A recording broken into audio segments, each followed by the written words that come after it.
Driving me crazy just looking at it. Combing your hair with your hand gives me feelings I don't understand. Combing your hair with your hand gives me feelings I don't understand. You do this thing when you're biting your lip. It's driving me crazy just looking at it. You know me better than I know myself. I don't wanna live in a world without you.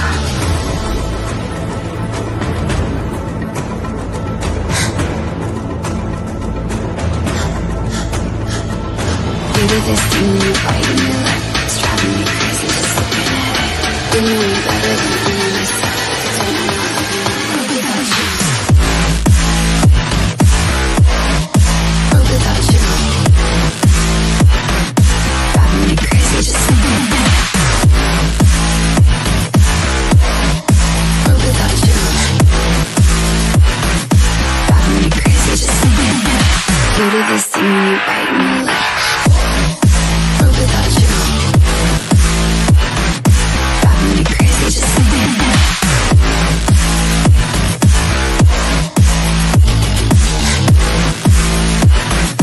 Driving me crazy just looking at it. Combing your hair with your hand gives me feelings I don't understand. Combing your hair with your hand gives me feelings I don't understand. You do this thing when you're biting your lip. It's driving me crazy just looking at it. You know me better than I know myself. I don't wanna live in a world without you. You do this thing when I'm talking to you, like everything freezes and it's just you. You do this thing when I'm talking to you, like everything freezes and it's just you. You do this thing when you're biting your lip. It's driving me crazy just looking at it. You know me better than I know myself. I don't wanna live in a world without you. Give it to me like world without you. Driving me crazy just looking at it. World without you. Driving me crazy just looking at it. You do this thing when you're biting your lip. World without you. Driving me crazy just looking at it.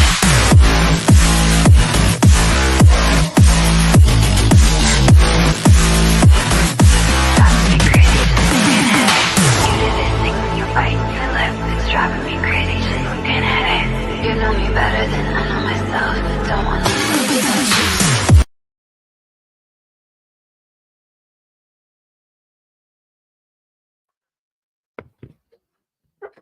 Morning everyone, hope everyone is good. Hope everyone had a good night's sleep. Out to a nice cold day today. So today I intend to stay in, even though I'm probably going to get dragged out shopping, but that's what happens on a Sunday.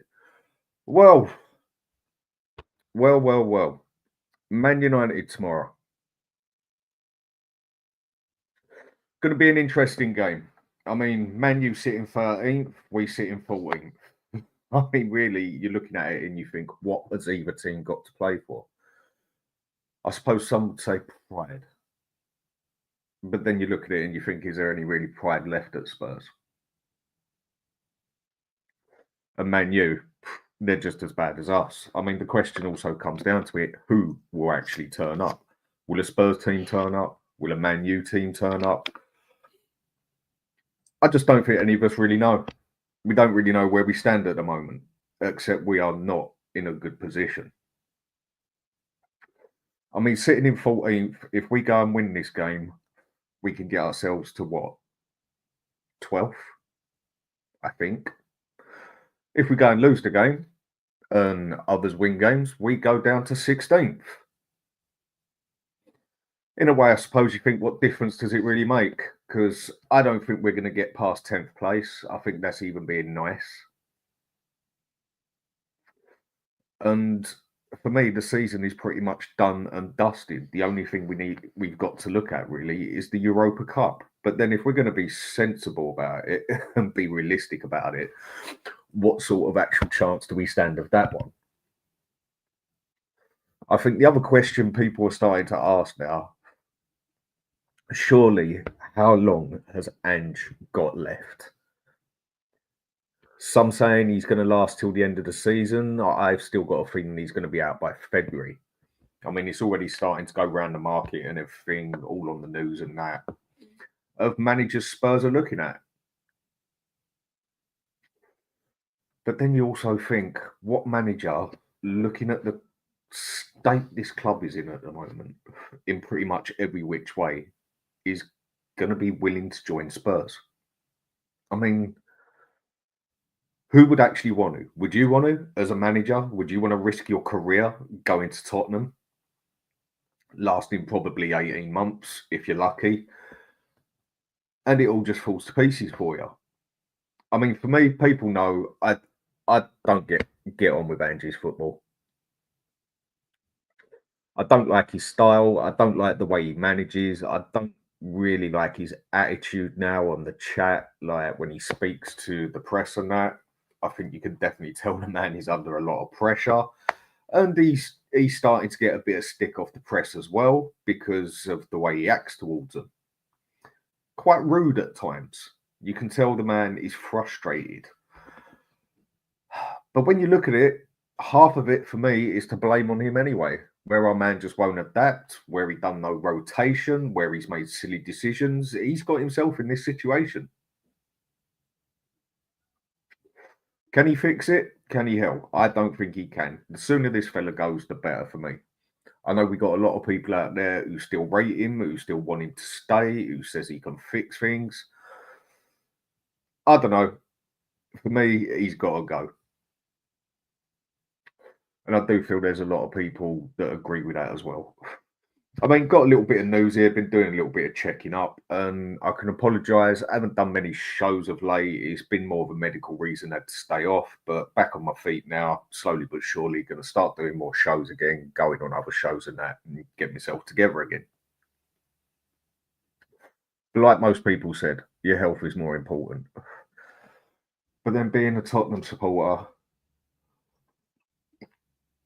it's self-inflicted pain, really, isn't it? Can't really complain about it. I mean, we chose to support Spurs and look at the mess they are. So I'm going to say hello to a couple of people and then just go to a few of the points I've got. I mean, we definitely seem to have a couple of players coming back from injury. We still got plenty of players out on injury. And yeah, we shall see what team turns up tomorrow and what team Ange picks. And Daryl Denton, morning to you, mate. Hope everything is good. 24 years of evidence and change for Tottenham. Still don't know their chairman. There is only one change, Enick out. Any other change is just bollocks. I can't really make you wrong, mate. Oh, don't mind me with my coffee. I need my coffee. Until they go, nothing will change. Until Levy goes, nothing will change. But then there's the other point in that as well. Even if Levy goes, we still got Joe Lewis as the owner. I mean, that's one question I think a few people do ask. Who is the main problem? Is it actually Levy or is it actually Lewis? Well, for me, Levy, Lewis, Enick, they all have to go. This whole club needs a total reboot. Otherwise, it's just going to be, if Levy goes and Lewis goes and gets another man in here, just get another man like Levy. We need that whole lot out. We need this place rebooted good and proper. And Lily White Lane, how you doing, Rob? I hope everything's good for you. Big up, Dan, and all the chat. And Miss Bunny, how are we doing? Don't forget to hit the like button. Thank you. And also Philly2109, how we doing, mate? Morning to you. And big up, Danny, and everyone in the chat this morning. And Tony, good to see you, mate. Big up to you, and big up, Dan, guests and chat. And out. Yes. Sooner the better for me, mate. And Barbaric Distant. Good morning, Dan and chat. Levy, Enick out, and out. I see we definitely got a lot of people believing the same thing here. And Corey Boy is supple. Big up to you, mate. And Scott Colliver. Hello, Dan, and everyone in the chat. Morning to you, mate. And Robski. Morning, Dan, and everyone. Morning to you. Big up, mate. And Corey Boy, Dan, my man. Big up to you, mate. Oh, man, Corey Boy. If I go back to the language I understand, mate, I know that can mean something very different. But anyway, and the Bertie Hotspur, big up Dan and everyone in the chat. Big up to you, mate. Rich C, morning, Dan, my man. Morning to you too. And also Phil Coyers, a 6-pointer Sunday. 10th place is a dabble, if I read that right. Yeah, it is basically a 6-pointer, but then the way I see it, mate, is even if it's a 6-point, what does it? I don't see us getting high. Looking at 10th place is basically being nice. Because I think we're going to struggle to even get 10th place. Personally, I think we can end up 12th, and that's being nice, basically. 10th is our best chance for me, but I reckon we'll end up 12th. I mean, you do look at this game and you do think it is a bit of a 6-pointer. I mean, both teams desperate for points. Both teams got no pride left, basically, but they need to play for something. And yeah, I suppose it is a bit of a 6-pointer, really. I mean, we're not in the cups anymore, except the Europa. And again, I don't see us doing that one. So this one is an important game for both teams. Both teams need to win this. A draw is not good enough for either team. Either team needs a win here. It's one or the other. And James Watts, are you going to the game? No, won't be going to the game, mate. I haven't got can't get the tickets for that, so won't be going to there. And Stel, Tottenham away. Good morning. Morning to you, mate. Yid Army. And Mike Pepper, good morning. Good morning. Ange out and Levy out. Morning to you, mate. And Finn, big up Dan in the chat. Big up to you, Dan. And Tottenham away, same or some, whatever he said. I think that said same. Yeah, the same. My reading at the moment just is not great. And Corey Boy, Tottenham, where the managers' careers come to get buried. Yeah, they do. They do. I mean, it's like I said, who is really going to want to come Spurs and think they can up their career? No one has really done it since Poch has basically made their career bigger when they came to Spurs. I mean, Conte, yes, he was a massive manager anyway. He's back in Italy. He's doing extremely well with Napoli at the top. I'm still hoping Inter Milan overtake him, as that's my second team. But apart from that, basically, we do destroy practically every manager that comes to us. Come love nor money. And Finn saying Spurs don't bother me anymore. Mate, that's a sad thing to say. And you know, it is true. The style of play we are playing at the moment, the way we play, I find it personally hard to even get excited when we score a goal. That is how much this team this season has run me into the ground, basically, supporting Spurs. I know a lot of people would say, support your club. And if I do support my club, I want Spurs to win. But do they excite me when they play? No, they don't. Does the manager give me any reason or any sort of hope that we're going to succeed or do any better? No, it doesn't. And it has just got to the point where even the football we're playing at the moment is just so awful, in my opinion, that again, like I said, I don't even get excited when we score a goal. And I've never felt like that with Spurs before. I've never been like that. I've always been blokes sit in front of the TV or down the pub, whatever, watch the game, get proper hyped up, enjoy the game, get all hyped up when we score a goal, get the right ump when we concede a goal. Whereas now we score a goal and I'm like, yeah, sweet. Great, let's see what happens next. And then we concede a goal. I don't even get the ump anymore. I just sort of shrug my shoulders and just say shit happens. It's Spurs, isn't it? And that is how bad we've been this season. And I think it's not just me that's done that too. I think that's ripped the heart out of a lot of people when it comes to that one. Call it a safety thing, really. I mean, why get all hyped and get all loved up and everything and hoping you're going to smash the game when you just know what Spurs are pulling off at the moment, which isn't a lot. And Koy's 87, Johnson to the rescue. Yes, by the look of it, he's possibly fit for the game. Along with Timo Werner. Great. My hopes are getting higher. And Tottenham away, summer calling Sunday, the Mud Derby. I mean, Why would it be the mud derby? I mean, seriously. I mean, yeah, both teams thick in the mud, basically. And yeah, in that aspect, I suppose you could call it the mud derby, couldn't you? I mean, both teams are absolutely in the thick of it. And 1 second, just got to send a message. There we go. And yeah, both teams are thick in the mud at the moment. Well, the mud, they're both thick in the shit at the moment. The mud derby. And Finn, Ange out, Levy out. Yep. And Rich, more like the shit derby. Exactly what I just said, mate. That's just basically what it should be. That's what it is. Right, so going to a couple of points on here. I mean, we've got some players coming back. I mean, both centre backs still out, but from what Ange says, they're back into training. And he reckons they could be back for March the 6th, back in time for the Euros. This is another one I look at. We wouldn't be in this situation if it wouldn't be for Ange's stupid management. I mean, when both your defenders are about, what, let's say 70% fit at best, do you really go and put them both on in a game like Chelsea? No, you don't. I wouldn't have thought so anyway. I wouldn't have done it, and I know a lot of people on here wouldn't have done it. So he's put himself in his own position. I mean, to put both the injured players on in the game, basically, and then surprise, surprise, by the end of the match, they're both injured and out for a couple of months. He brought that one on himself. He could have at least just played one of them and then brought the other one on later. But either way, he'd done it. They were done and dusted. And to me, that is totally on Ange's head.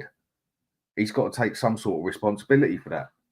But he seems to come up with an excuse, and a lot of other people come up with excuses. Wouldn't it have just been better? I mean, we usually get totally cooked by Chelsea anyway. So wouldn't it have just been better if he'd have left them both out and fixed up the defence the best he could? And then for the games after, we've got our main defence here. We have had a lot of injuries. Do I think the injuries have had an effect on the results? Yeah, I do. But only to a certain extent. I mean, you look at other clubs like Bournemouth and Newcastle have had many injuries. Other clubs have had the injuries coming through, and Bournemouth's still doing fine. Some saying they're not playing 3 games a week. Well, nor will we. Only what, 2 times, 3 times have we played 3 games a week? To me, it's just another excuse. Yeah, when you've got your 2 centre backs out and your main goalkeeper out, yeah, you're in the thick of it. I get that. It's going to cost you a result or 2. But I still think if we'd have had them 2, we might have got one. We might have got an extra win out of that and maybe a couple of draws out of it. And nothing special, basically. I don't think there would have been much change.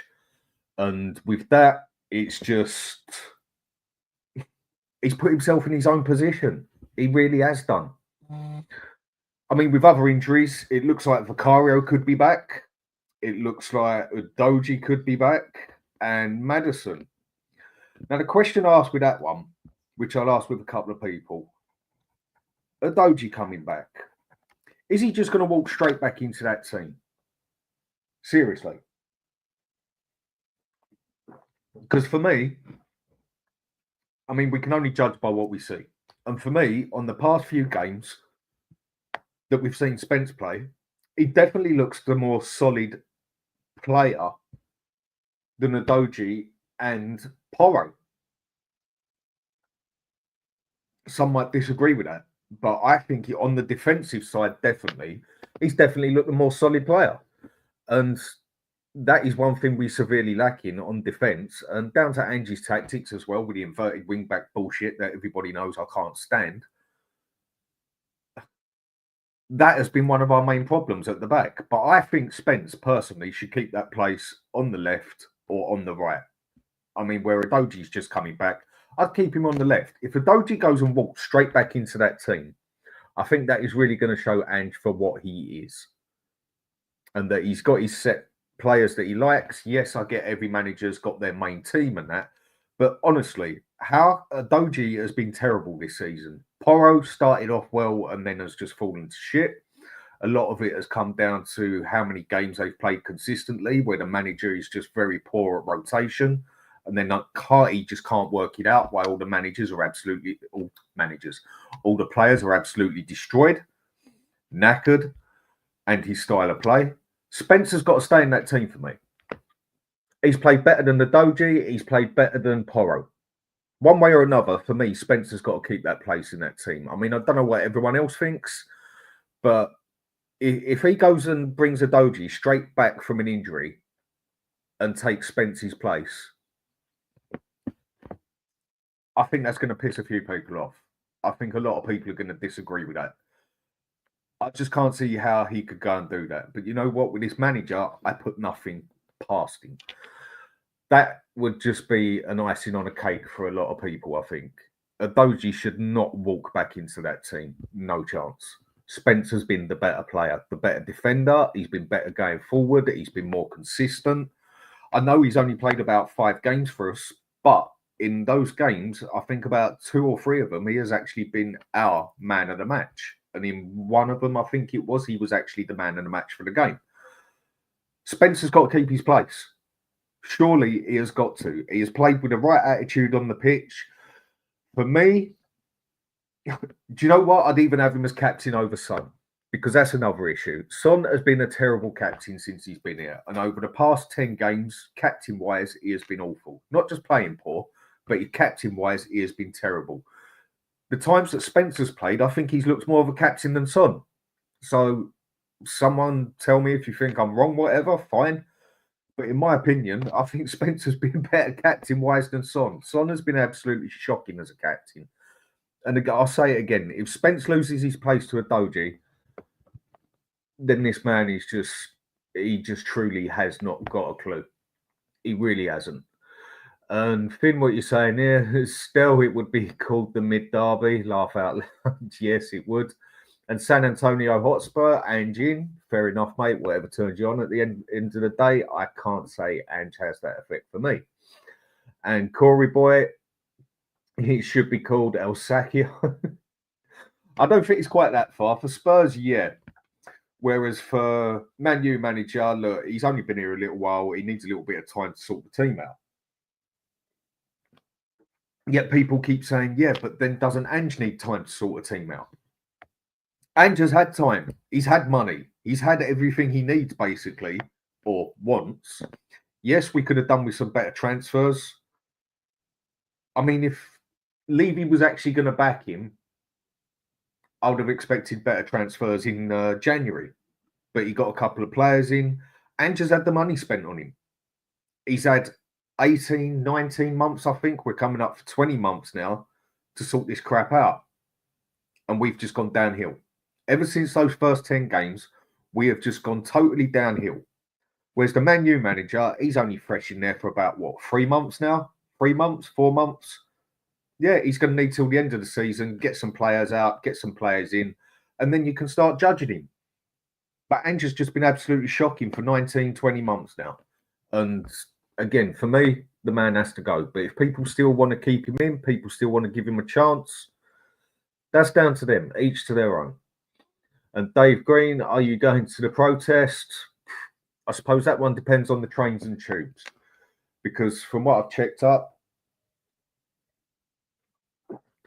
from where I live, more down in southeast London, all the trains and tubes are meant to be going tits up on Sunday. So what I will do Sunday morning is check it out, basically, and see what the trains and tubes are like and everything. And if they are good, I will probably go up there. If they're just as bad as it says they're going to be, and I have to do like 3 hours to get up there or whatever, I won't be doing that. I won't be getting on a tube and train for 2.5 hours, 3 hours, basically having to go up London and then 3 different tube lines and everything else. I mean, on Sunday, they don't run too great anyway. So for me, it all depends on transport. And the Boomverse, big up Dan and all, big up to you too. Dave, how we doing, mate? Hope everything's good up your end. Morning, Dan. 2 crack teams stinking out the place on a Super Sunday. Can't wait. Yeah, it's not much of a Super Sunday, is it, mate? Two of the most underachieving teams in the Premier League right now. league-wise on a bloody Super Sunday. Yeah, can't wait. I mean, I suppose Man U fans feel exactly the same of us. Just can't wait until the end of the bloody season. And Mike Pepper, Dan, and you going to the protest? Like I just said, mate, it all depends on transport for me. Where I'm down in South East London, if the transport is that poor up there, it'll be a nightmare getting back as well. So again, it all depends on the trains and the tubes. And Phil Coyes, El Shitico, yeah.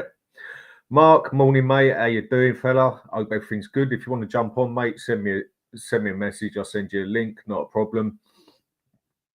And Tottenham away at Finn. They say both Spurs and Man U are in the mud. Well, they're in the shit for me. Jose, how we doing, mate? Morning, Dan. Hope you're all well. Come on, you Spurs. Yep, come on, you Spurs. Hope you're good as well. That's another one I'm basically sick of saying. Come on, you Spurs. Just come on, what? Come and do what? Actually, just play football for a change. It might actually help. And still saying Spurs are fine. We're only 14 years away from success. Be patient. Yes, people, have patience. I'm sick to death of patience. And Ange out, Levy out. With Ryan saying, big up Dan in chat. Big up to you too. So, Vicario looking like he's actually match fit, and I'm only going by what I've read. Does Vicario get straight back in that place? Straight back in the goalkeeper over Kingsley? Yes, he does for me. I mean, Kingsley, from what I've seen of him, seems like an okay keeper, but Vicario is significantly better. I mean, he played, a couple of games, and next thing you know, you've got quite a few people on the Spurs fan base. Bang, there you go. There's our new goalkeeper. He's solid. He's better. He's better than Vicario. No, he's not. I mean, one thing I will give him, if I'm going to compare them together, and again, Kingsley, I can only go by what I've seen for about 3 games. I think he looks a bit more solid coming out to catch the ball on a dead ball situation. I mean, that's definitely Vicario's weakest spot. When it comes to the ball on his feet and passing the ball out, like the goalkeepers get told to, which is another thing I can't stand what Ange does. We take more risks with silly little passes in front of our own bloody goal than we do up front, up the other end. No, up the other end, we just play a horseshoe basically and keep swinging it round. But our own goal, we take a chance and a little pass that can put us right up shit street. And I just don't understand why we do that. I mean, that's Ange's tactics again. Not one goalkeeper we've had actually looks good on his feet. Vicario sure as hell don't look good on his feet. Forster, well, that goes without saying, even though he did have a good couple of games, but the man did not look good on his feet. And Kingsley, he don't look confident as well. I mean, goalkeepers, I get these days, you're meant to be a sweeper keeper to an extent. And these ones definitely ain't got it for that sort of thing. And for me, Vicario walks straight back into the place. He's a better goalkeeper, simple as that. And yeah, I'll take him in all day of the week, have him back over Kingsley. I think he's more reliable. I think he's a better shot stopper.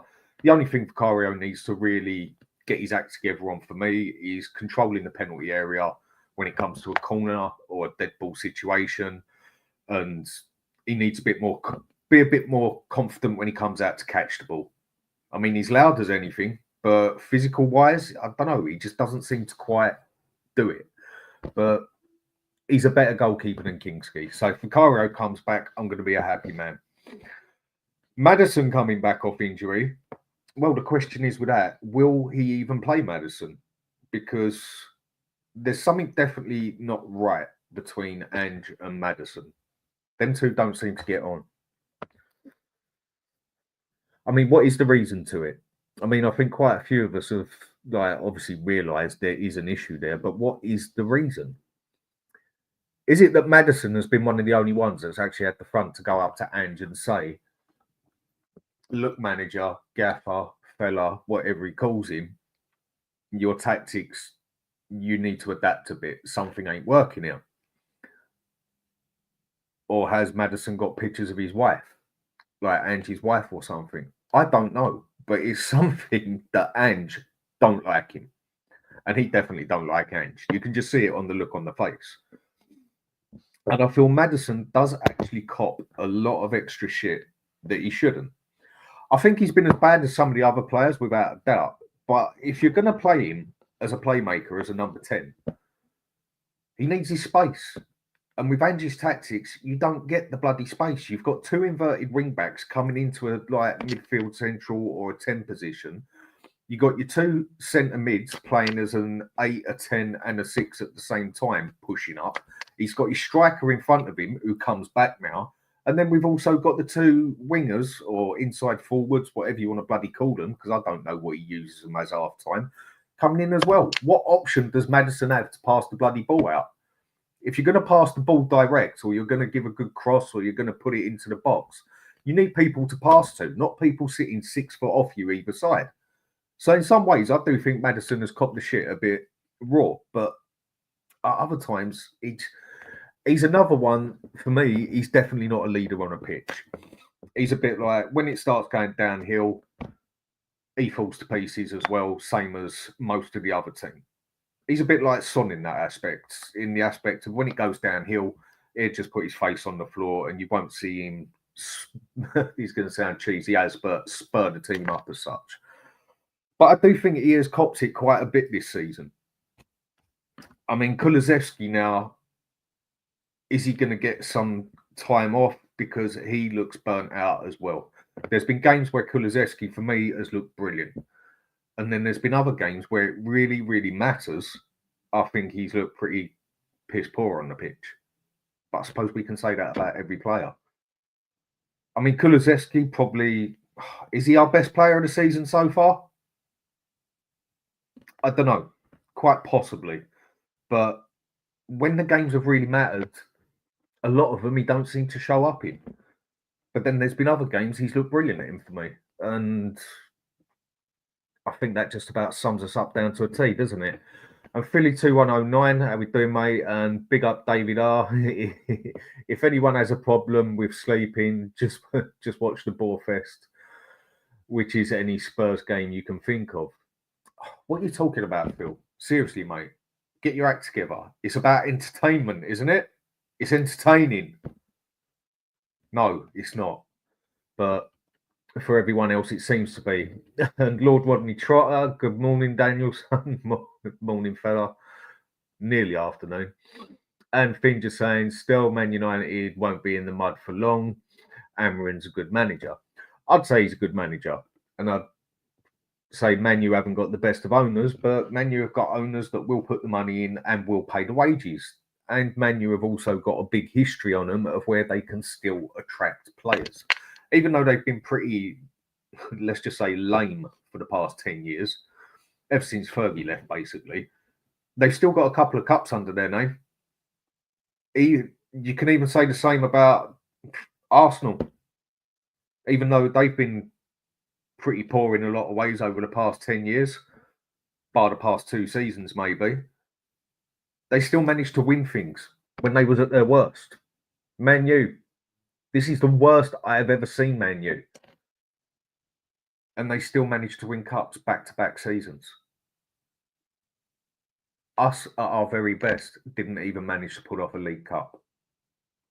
And that just about says everything. Man U still have the power with their name to attract players and the wages they pay. We don't. What pulling power do we really have now at Spurs?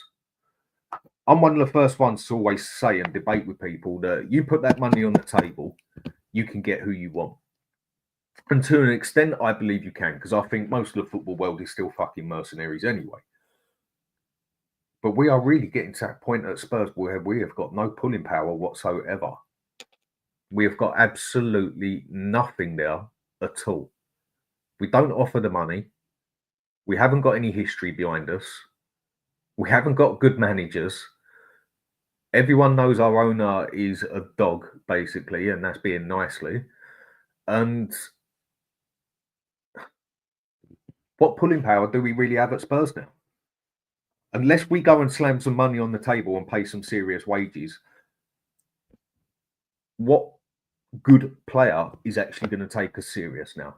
like I said, I am a firm believer of put that money on the table, you can get pretty much most of the people who you want.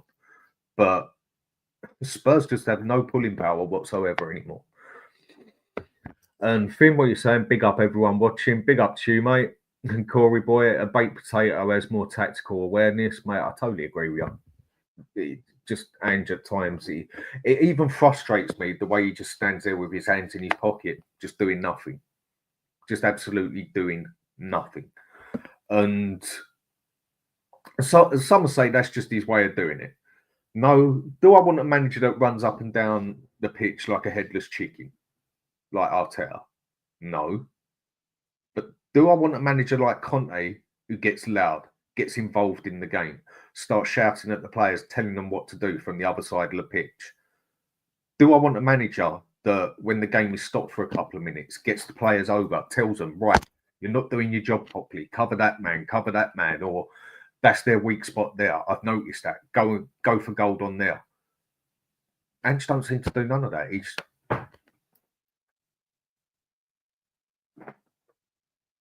He just stands there with his hands in his pocket and does absolutely jack shit. And you just do think, are you actually even involved in the game? And his tactical awareness is just neither here nor there, 9 times out of 10. I mean, even when it looks like he has adapted to a game, you think, okay, right, we haven't played inverted wing backs, and that is when we have looked the best. Nearly every, I'd say, 9 out of 10 games that we've won, like bigger games as such, what have we not done? We haven't inverted the wing backs. We haven't pressed up high. We've played counter-attacking football. Maybe not 3 at the back, I get that, but we have played a more direct counter-attacking football, not using the inverted wing-back crap, and we look significantly better for it. And you think, yeah, maybe he's got the idea now. No. Next 3-4 games, go back to inverted wing-back crap, we go back to sitting on the halfway line, and we go and lose them straight. It's like it gives you that bit of hope, like maybe the man is actually getting the picture, and then he just blatantly shows you he ain't. And Tony, what you're saying here, Spurs Man U, 3-1 to Man U. You know what? On this one, mate, no score would surprise me here. If Spurs went and won this 4-0, I wouldn't be surprised. If Man U go and win this 4-0, I wouldn't be surprised. If Spurs were 3-0 up at half time and go and lose 4-3, I wouldn't be surprised. And the same with Man U. If they were 3-0 up and lost 4-3, I wouldn't be surprised.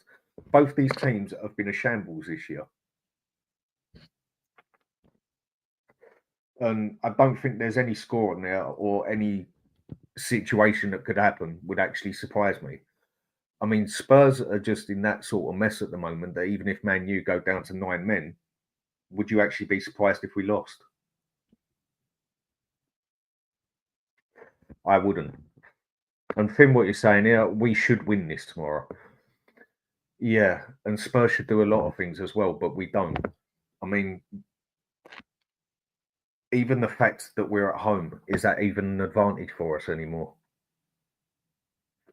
It doesn't seem to be to me, because the teams we've lost to at home and the amount we have lost at home, is it even an advantage being at home? We should win this tomorrow. Yeah, all right, at Old Trafford, we destroyed them. I mean, for me, whether it's the worst Man U team ever or whatever, we went to Old Trafford and we beat them. Old Trafford ain't an easy place, and our history there, same as it is at other places like Liverpool, Chelsea, etc., it's not good.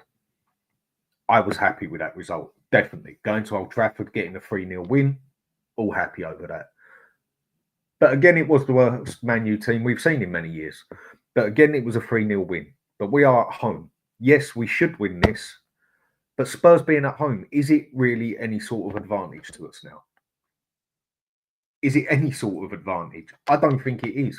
I think we are as bad at home as we are away. We are just in a shambles at the moment. And Stel saying here, at Corey Ange, baked potato. Yep, he is. And Richie C, tomorrow is going to be a brutal long day. protest before in the cold and rain, and then sitting around afterwards too. Just hope the people come in numbers. Well, this is where we're going to see. I suppose this is what we will see tomorrow. How many people actually take this protest serious? Time will tell. We will see tomorrow. How serious will people take this? Are people fighting for the same thing? Do people want the same thing? Is everybody there going to be fighting for start again before I bite my tongue off. Levy Enoch out? Or are other people there fighting for, no, we'll keep Daniel Levy. We just want him to adapt and change the way he runs the club. I think this is where I'm a bit lost with this protest thing. I don't actually know what the protest is there for, specifically. I mean, does anyone on here know? Because I don't actually know what it's over. Yeah, 24 years, 16 managers, 1 cup, things need to change. Okay. But what is the protest actually for? Is it for just Levy, pull your finger out your arse and get your act together? Or is it Levy Enoch out? Is there going to be 2 separate groups there? One shouting for Levy must change, whatever way they're going to do it, or whatever they say. And another side shouting for Levy Enoch out. Does anyone even know what this protest is about? Specifically, what this protest is based on? Because honestly, I don't actually know. I hear on one side it's this, I hear on one side it's that, and then another side I hear it should be this, and another side I hear it should be that. What is this protest actually down to? I suppose we'll find out tomorrow. How many people are taking it seriously? How many people will go there? How many people are going to go there that aren't going to the game and everything? We'll see tomorrow. Time will tell. But again, I don't feel I actually know what the actual protest is on. And I suppose time will tell on that one. And there I've got guests here coming on. And you're right, Stel, mate. How you doing? How you doing, brother? I'm okay. Yeah, good, man. Sorry, I was about to jump on and then I got a phone call, so I had to take the phone call. But yeah, big up everyone in the chat. How you doing? Hope everyone's good. Yeah, I think most people are, and looking forward to the game tomorrow. Right, first question I'll go with you. I mean, I'll go back to something I've been saying on here. I mean, a couple of our injuries are back. Vicario, Udogie, and Maddison. Now, for me, Vicario steps into that goal place easy. What do you think about Udogie, though? Do you think he's just going to walk back into that left back place, or has Spence got to stay there? I mean, for me, if he takes Spence out and puts Udogie there, I'll be wordless. I won't actually know what to say about it. Yeah, I don't think you can. I don't think you can drop Jed Spence. He's been one of our best players in recent games. So to drop Jed Spence, the thing is, if he drops Jed Spence and starts Udogie, he's just going to get more backlash and more Ange out hate, and it's just going to cause more headaches, especially if we don't win the game. People will say, oh, fucking hell, he's dropped Udogie, this manager's shit. It's just going to kick off, you know. I don't think he'll just bring back Udogie. I don't think Dan he's going to bring back any player straight into the team. I don't think he'll do that because I think he's worried. I think he's worried about more injuries. So I think this. Let's see. He's probably learnt his lesson. You'd like to think he'll probably phase them in. Slowly. Okay, and Rob Belcher, how we doing, mate? Thanks a lot. Very generous of you. I mean, fellow who told me to keep on going on here, doing the shows with Tommy and that. Sorry, I only just noticed the super chat. I'm a bit slow with them ones. And he's saying, keep Dan drinking coffee fund. I want a complete reset. Ange, no clue. Sad but true, mate. You're right there. I know you're someone who backed him up very much and wanted him to win, same as we all wanted him to win. Whether you like his style, whether you like the manager, don't really come into it. We all wanted him to win, but I think a lot of people are now seeing he's just not the man.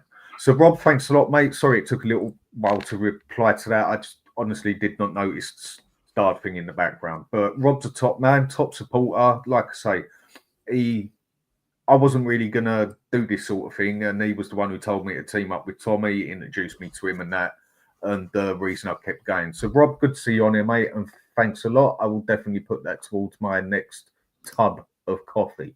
The amount of coffee I go through is not healthy, but I call it a habit, not so much an addiction, but a habit. Do you have milk and sugar in your coffee? I have 1 spoon of sugar and I use powdered milk. Well, actual coffee is good for you because it's plant. There's fiber. It's good for your microbiome. It's actually coffee. If you don't have lots and lots and lots and lots of it, it's actually proven that coffee is part of your 30 different plants you're supposed to have a week for your gut health. So don't let people tell you that coffee's bad for you. As long as it's good quality coffee, Dan. Don't have none of that Nesquik. Is it Nesquik? Oh, no. Or is that milkshake? Tell you what, give me a second.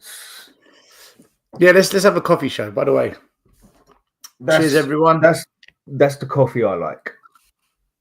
Okay, yeah. That should be fine. That's the one I like. And then the other thing I like to have before bed is, let's just say, herbal tea, if people know what I'm on about, because that does a brilliant job as well. Very good at relaxing you, very good at giving you some sleep. A nice herbal tea, naturally herbal. But yeah, so you should never have any caffeine, tea or coffee, 3-4 hours before you want to go to bed because it stimulates you. You won't get proper sleep. It doesn't affect me like that. I can have a coffee before I go to bed. Yeah, but you might not get the right quality of sleep though. There's a difference. There's deep sleep and there's recovery sleep, and then there's I think another sleep where after watching Spurs, you get recovery sleep. No, after Spurs, you need vodka. You need vodka, ketamine. Again with that one, I'll stick with Southern Comfort. But yeah, for me, it's a herbal tea before bed. Yeah. So special herbal tea. Yeah, herbal teas, mint teas, peppermint teas, chamomile teas before bed. Nothing wrong with it. Nothing wrong with it. I'm not quite on about them teas, but again, herbal tea. Well, they're all herbal, different herbs, I guess. What herbal tea do you have? What herbal tea do you have? Do I really have to tell you? No, you don't have to tell me. Work it out. All right, nice. Oh yeah, okay, yeah. Fucking hell, trigger. All right, mint tea. It's minty, yeah. Yeah. Let's just say herbal. Anyway, back to the football side of things. You were saying about Spence and Udogie and that. Surely Spence doesn't get kicked out of this. He's got to keep his place here, isn't he? I mean, even if Udogie is 1,000,000% fit, surely Spence keeps that place. I know he's only played about 5 or 6 games for us, but he definitely looked more solid on the defence. Okay, maybe not as good going forward as Porro, but overall, I'd say Spencer's definitely looked better player out of the pair of them, and surely he can't just go and drop Spence for Udogie. No, I don't think he will.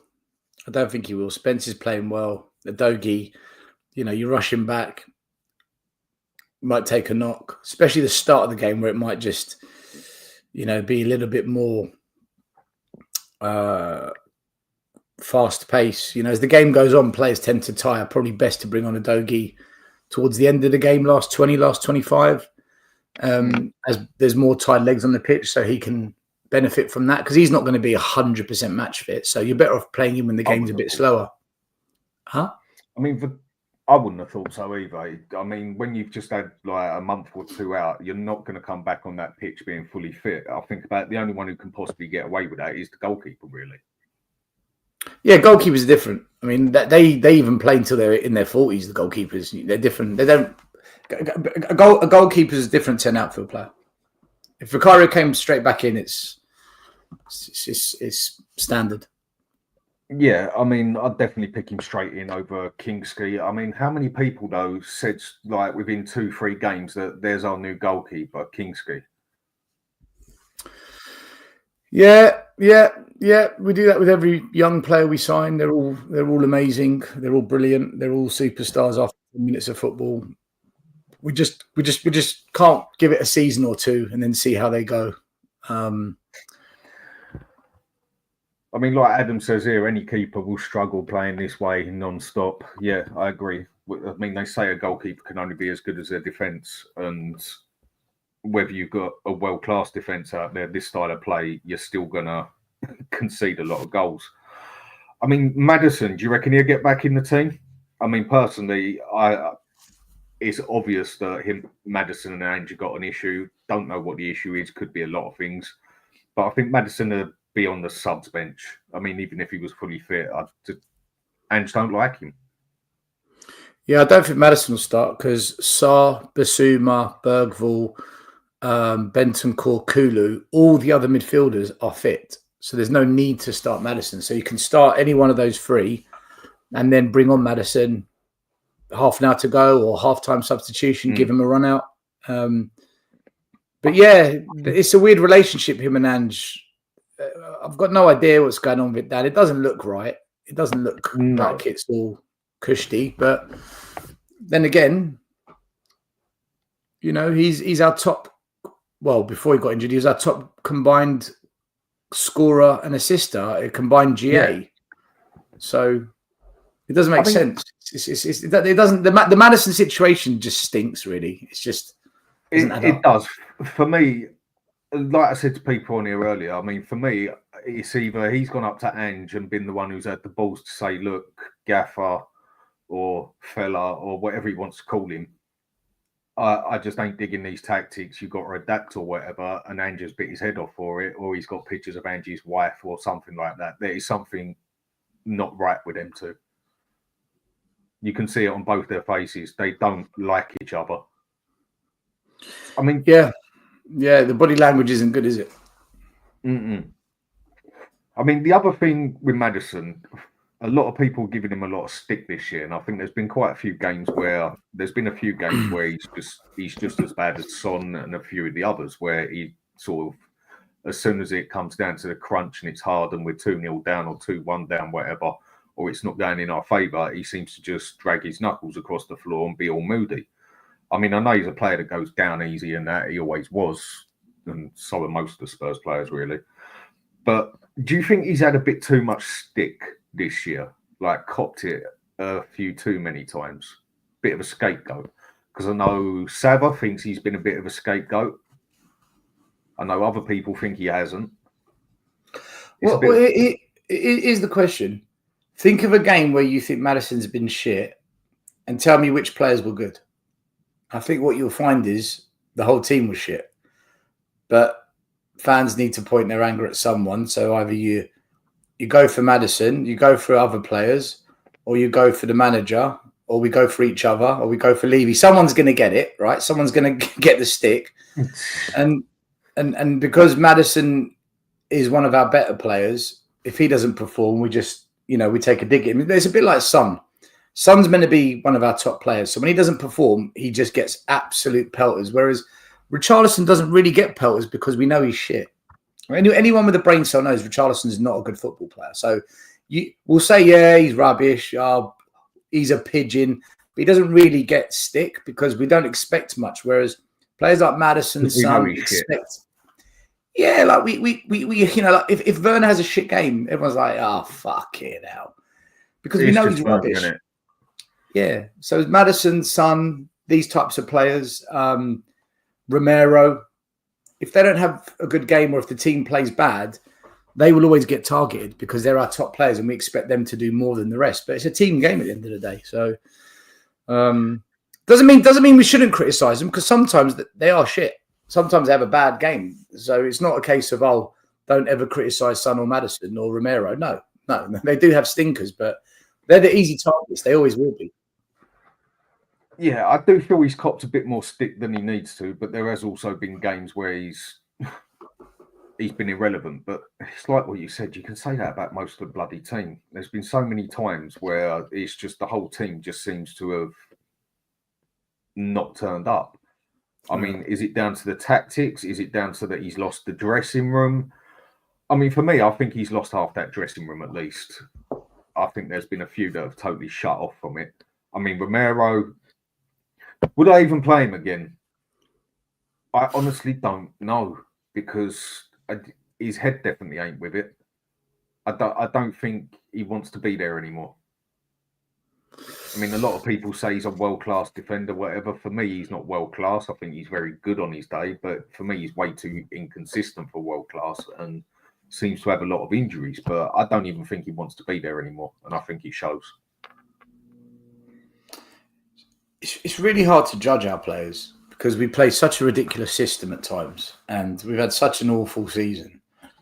I don't know how to judge Romero because I actually thought he was a pretty tasty player before Ange came. I thought he was a really good player. Rash, got himself into trouble once too many times. He was really good in Italy. He really was good at Atalanta. He had a brilliant season when he got defender of the season. But this is what I mean. I think Van der Ven and Romero have been asked to do jobs that they're just not capable of doing because you can't do it every week. High line, being exposed, no number 6, fullbacks inverting, which means they've got to cover the wing back area and the central areas. I don't think. Like, you look at Arsenal, right? The way they set up as a defensive unit, their players look better because of the system as well. Whereas with our players, they're constantly hung out to dry. It doesn't mean Romero. That doesn't mean Romero isn't. I'm not trying to defend Romero. I'm just trying to say it's hard to judge players unless they're playing. If we had Poch now, we had 2 centre backs, a left and a right back, where one goes, one tucks in, a 6 that holds when they both go, and we played with a diamond in the middle or a double pivot, two up top, not 3. With these players, Dan, it'll be so much easier. Or like you said, this team's perfectly set up for Conte 3-5-2. If we set up like that, either Conte system or Poch's with these players, then we can judge. Then we can really judge what they're about. But when it's with this system, it's just so difficult to know what is what with anyone. Johnson's not a winger. He's far from a winger. Kulu is not a wide right player. He's just not. But yet they play in that role and it stinks. And you think, well, are they rubbish or are we... Archie Gray's not a centre-back, right? He's not a right-back. Yet we're judging him in these positions. It's like, how can we do that? Get a place as a centre mid. I mean, again, for me, when it comes to... I don't want to go into the old Gray situation again, but for me, again, I would have spent 40 million on someone who walks into that midfield. But I think he's looked capable when he's played right back, centre back, left back. I think he's been shocking nearly every time he's been there, but I don't hold nothing on him because he's not a bloody left back. But I think when he has played right back and also centre back, I think he's been okay. I think he's been all right. He's done as good as he can do, basically, because he ain't a centre back and he's got a bit more experience on right back. But we still haven't actually seen him for what he is as a centre mid. Or is he a DM? Or is it... I still don't even know what he is in midfield or what he's meant to be. Yeah. No one knows. No one knows. Ian. Only Ian knows. Archie Gray's dad. Big up, Ian. Only he knows. I guess we're going to have to see over the next couple of years what happens. And Dan, there's a comment from Miss Bunny at 12:12. Can I just answer that one? When I can find my way down there, because I'm a long way behind on them. I mean, that was one thing I used to think, like, how do people struggle so hard to keep up with the comments? Like, yeah, I understand now. Wow. Nearly there. And 12, you said? Yeah, 12:12, Miss Bunny. Yep, there we are. Yeah, so she says, no, you have to judge the players in this system. This is the system we play. There were players signed at this club for previous managers who played a different way. These players are now being asked to do something that they weren't brought in to do. So I don't understand how you can say, no, judge them in this system, because there are players that weren't brought in for this system. Udogie came in under Conte. Conte played with overlapping fullbacks. Porro was an overlapping fullback. He came in also under Conte. So these are Conte attacking overlapping fullbacks that came in to play that system, but Ange took over and inverts them and they don't look as good. So how can we judge them now? That doesn't make sense. Also, if you look at Arsenal, they create a lot of chances. They have a really high XG, but then they don't convert nowhere near as many chances, and they lose games. Like they got knocked out the Carabao Cup over 2 legs. So do you judge them based on the system, or do you judge the fact that they don't have a striker? They don't have someone that can kill off the chances. So I don't think you can judge players based on a system. I don't think you can judge players unless they're played in their positions in a system that works for them. This system doesn't. I agree with. This system just doesn't work for a lot of our players. You know, we've seen time and time again teams that have sussed us out, teams that suck us in, then hit us on the counter. When teams drop back, they sit deep. We don't have the quality to unlock the doors and score against low block teams. We struggle. Our system creates problems for our players, and it's hard to really judge them. So I disagree with you, Miss Bunny, on that one. To me, I don't think that's true. Yeah, I agree. I agree with you on that one, because it would be like what I was just saying. It would be like it's unfair that we judge Archie Gray as a centre back or a left back or even a right back, really, even though he's got a bit of experience at right back, because that's not his position. It's like Romero playing as a striker and then judging him that he can't put in the ball the back of the net. Just an example. It's not their position. They're not meant to be inverted wing backs. They're both overlapping wing backs, Adoji and Porro, and also Spence, even though he's definitely better at the defending side. So I do agree. You can't really judge a player when he's playing out of sync as such, when he's playing out of his position. You can judge him as an overall player, like, yeah, he can adapt to this, he can adapt to that. But I'd say 8 out of 10 players, they're not an all-rounder. They play in their position.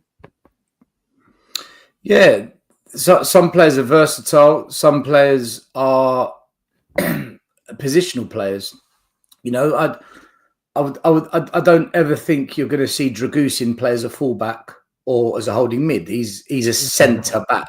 I don't see him playing in any other position. Whereas a player like Mikey Moore, I could see him playing left or right of a front three, possibly tucking as a 10. He's someone that I think you could be a bit more mobile with him. But with a lot of each player is different, Dan. Each player is different. You know. Exactly. I don't think Solanke can do anything other than be a striker. No, I think you find that with a lot of strikers that they are mainly strikers. I mean, when you get someone like Harry Kane, who can do a bit of like what Rooney did or whatever, like drop back from a striker to a 10 to a centre mid, whatever, a majority of strikers can't do that. I mean, it's also showing for Son at the moment that he's struggling seriously, just playing a different style. And captain-wise, I would definitely have a different captain, but we don't really have no leaders in that team, do we? That is another big problem we have. We haven't had leaders at this club for a long time, Dan. We haven't had leaders for a very, very long time at this club. It's not just now, it's been forever. I don't know if leaders exist in football teams like they used to as well. I think more it's now the collective is the leader. Everyone is some kind of a leader or takes ownership. The behaviour of people have changed, Dan. Like back in the day, it was all macho, alpha male, you know, the A-Team, MacGyver, Arnold Schwarzenegger, Bruce Willis, Denzel Washington, action, you know. Now it's Instagram, hey, TikTok, hey. It's a softer type of player. It's, you know, to get a yellow card 30 years ago, you'd have to put a gun to someone's head and shoot them to get a yellow card. Nowadays, you touch someone on the shoulder, penalty, yellow. It's completely embarrassing. Different. It's got embarrassing as far as. Yeah. So what does a leader look like nowadays? What does a leader look like? It's not what we think. You know. I at least expect a leader to stand there and give a shout on the pitch of "Come on, get your act together. We can do this." Something like that. And I don't think we see any of that off a Son. Maybe now and again you might get the odd shout off him, but in general, I don't see that with him. I just don't see him as maybe it's just where I grew up at a different time to others, same as you, same as some people on here grew up before us, later, whatever. I still say like the captains I always loved was people like Roy Keane, Patrick Vieira, them sort of things, John Terry, Tony Adams even. They're the sort of captains I go for. When we go back to our ones of like even Gary Mabbott sort of thing and stuff like that, they're captains that I go for. But it's true, it has changed. It has got very, let's just say it's got very nice, I think is the way to put it, if I can say it in any sort of way. And what does your captain do these days? I mean, what do you expect off a captain now? I at least expect him to try and boost the team up. Yeah. I think lead by example. So if you're up against it and you need someone to be more energetic, or you need someone to put a strong tackle in, or you need someone to just get the team going, you expect them to lead by example. If you look at, I hate talking about them, but because they're our rivals, I keep an eye on them, so I know a bit more. But you look at the scum from South London, Woolwich, Declan Rice, he can raise the levels when needed. He can, Gabriel, their centre back, he can raise the levels. There's a step up, and that sends a message to the rest of the players. Oh shit, do you know what? He's up for this. I better. Maybe it might G me up a bit. I think that's the minimum expectation. When you've got a player on the pitch that can just take the levels of the team up. Harry Kane, how many times did he save us? How many times did he step up and save us? And it's like, do you know what? It shows now. Kane, yeah, big time. You need one or two players that just raise their game, and you can see it has an impact. When a player does that, it's like a domino effect, and it triggers other players. Not always, doesn't always happen. But for me, you asked, what do you want from a leader nowadays? The modern man, I expect that at least. Lead by example. Show us you've got the minerals to perform at a high level when it's not going right. It's lovely when you're 4-0 up and everyone's looking great. But when you're 1-0 down, 2-0 down, what have you got? Show me now. Because this is when it really matters. And that's definitely one thing we don't seem to do, isn't it? No, we don't. I mean, there's no one. There's no one done. I mean, Tony put something on here earlier that I'd already written down here that I've been reading on the papers this morning. Well, I say the papers on screen and that. And it seems to be going about everywhere at the moment. And it doesn't surprise me in the slightest that Liverpool are definitely interested in Van der Ven, because Virgil van Dijk has blatantly said go for him as well. And Liverpool are looking at making a serious offer for him at the end of the season. For who? Van Dijk? Van der Ven. For Van der Ven. Van der Ven. Well, it depends if they're going to have to do one hell of a medical on him. He's going to have to pass some serious medical checks if they're going to spend money on him. Listen, Van der Ven's in a 5-6 year contract. It's going to take one hell of a task to get him out of Spurs. They're going to have to pay ridiculous money for Daniel Levy to accept that deal. You're talking in excess of 120 million, Dan. There's no way they'll let go of him unless it's Harry Kane money. No chance. And are Liverpool going to pay that? Look at Liverpool recently in the transfer market. They're not. Mind you, they did put the money down for Virgil van Dijk, and if they're looking for, he's basically, from what I've read, but they sold Coutinho to spend that money, though, didn't they? They sold Coutinho to, and recently they wasted. Well, not wasted, because if they win the league title, they'll justify it. But they spent a lot of money on that Darwin Núñez. How much they paid him? 70 mil, 80 mil. Spent a lot of money on him. So at 70, yeah. And he hasn't exactly turned out the best, has he? Good player, but not exactly what they wanted, is it? But if Van der Ven sort of turns around and then plays like I want out sort of thing, we don't really know what sort of person he is. He seems like quite a happy-go-lucky fella in that, yeah? But when it comes down to a crunch, we don't know what sort of person he is. Is he going to be like Harry Kane and just basically take it and put his head down and do as he's told, which Harry was known for? Or is he going to have more of a stronger personality when it comes to it, like I see Romero would as such, and say, no, I want out. I've got an excellent offer here. I want out. I don't like this manager. I don't like this system. I don't like the fact that he's breaking my hamstrings, basically. I want out.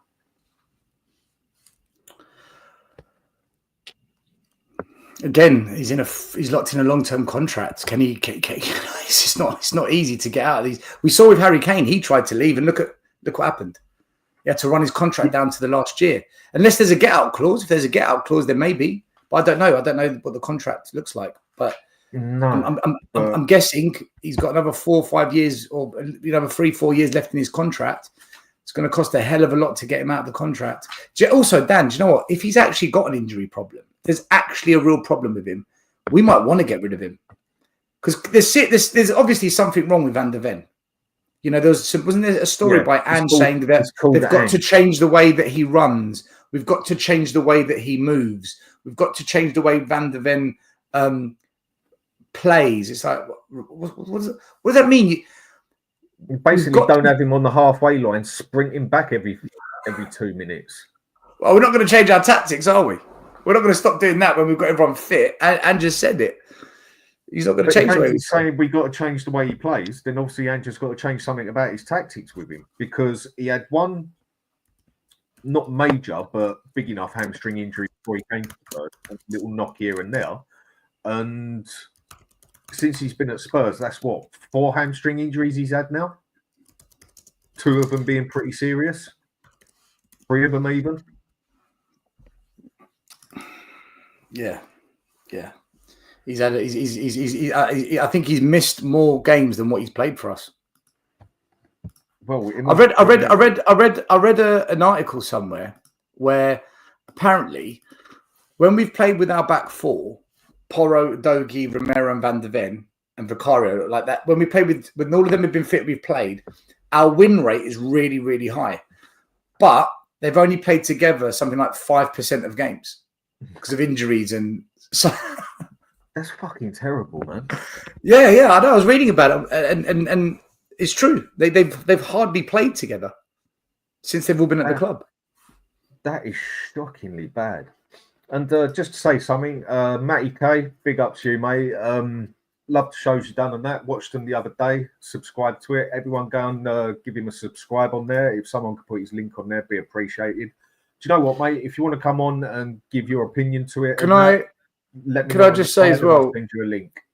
Can I just say as well? Like, big up to Matty K. Right, this boy's 15 years old. He came up to me at the Spurs stadium. I think last season. He was all nervous. He made me nervous. He made me feel like I was a celebrity or something. He's like, Stel. I was like, fucking all right. Yeah, breathe. It's just YouTube, right? Anyway, I did a video with him and his mate. And then he started his own little YouTube channel. And I just want to give him a big up because the other day he was online and he got racially abused on his channel. And they were so fucking nasty to him for being Jewish. And I just thought, why are we doing this, people? Why are we doing this? And keep your head up, Matty. The attack wasn't against him as a person. It was against his roots. And I just thought, fucking hell, man, what are we doing here, people? So I want to give a big shout out to Matty because he kept his head up and he's good on you, mate. I like to stuff subscribe, so everyone do subscribe to him. Like I said, Matt, if you leave a message, I'll have a look down the bottom properly. I'll put a link on here just for you to come on. If you want to come on and give your opinion about Spurs and everything and tell people about your channel, then you're more than welcome, mate. Just let me know on it. But so who do you think we're gonna? I mean, what I'll say with Van der Ven, they are going to have to put the money in for that, definitely. But it's like you said as well. Has Ange now damaged him to the point that he now has a problem? I don't know, mate. I actually don't know. There's clearly something up because he came back, played 45 minutes, and then he's out again. And they said, right, he'll play the game after. They're just going to phase him in, and he's disappeared off the face of the earth. Now they're saying he's not back for this game on Sunday. And on top of that, we've been told that he might need surgery. But we don't know, Dan. This is it. The communication's poor. We're out of the loop. It's all speculation. It's all gossip. And what we're doing now is we're just gossiping. We're like two old ladies. We've met up. Right, mate, a cup of tea. Right, and we don't know. We haven't got a clue. We can only go by what we see, right? Yeah. I mean, the question is, though, I personally think he might actually be damaged. I mean, to get hamstring injuries like that and start getting them consistently, which he started doing, definitely shows it is something to do with the style of play if he wasn't having them before. But your hamstring's a bit like your back. Once it's gone, it's gone. You'll never fix it 100% again, even with the best operations. I don't think you'll fix it 90%. And then the next major injury you have on it, you'll only fix it 90%. So you're now 20% down on it. Whereas a little pull on it or even a little tear, you can get away with. But you proper do your hamstring, that's like doing your back, basically. You'll never fix it 100%. How old is Van der Ven? Let me check. He's quite young, isn't he? Yeah, about 21, 22. So Van der Ven, he's currently right. He's 23 years old. So if you get a lot of hamstring injuries at a very young age, kind of, I'm talking 18, 19 to 21, 22, that shit causes a lot of problems. So he got hamstring last year, so 22, 23. He's in that zone of if he keeps getting hamstrings, he's going to end up like, you're going to end up having issues like Michael Owen did where, he just never became the player he really, really could have. Still a top player, but he never became that player because of too many injuries. So I think... his game, where he relies on his pace so much. Yeah, and let's be right, Van der Ven's biggest quality is his pace. It's his number one quality. So if he doesn't quite have that explosive turn of pace, then yeah.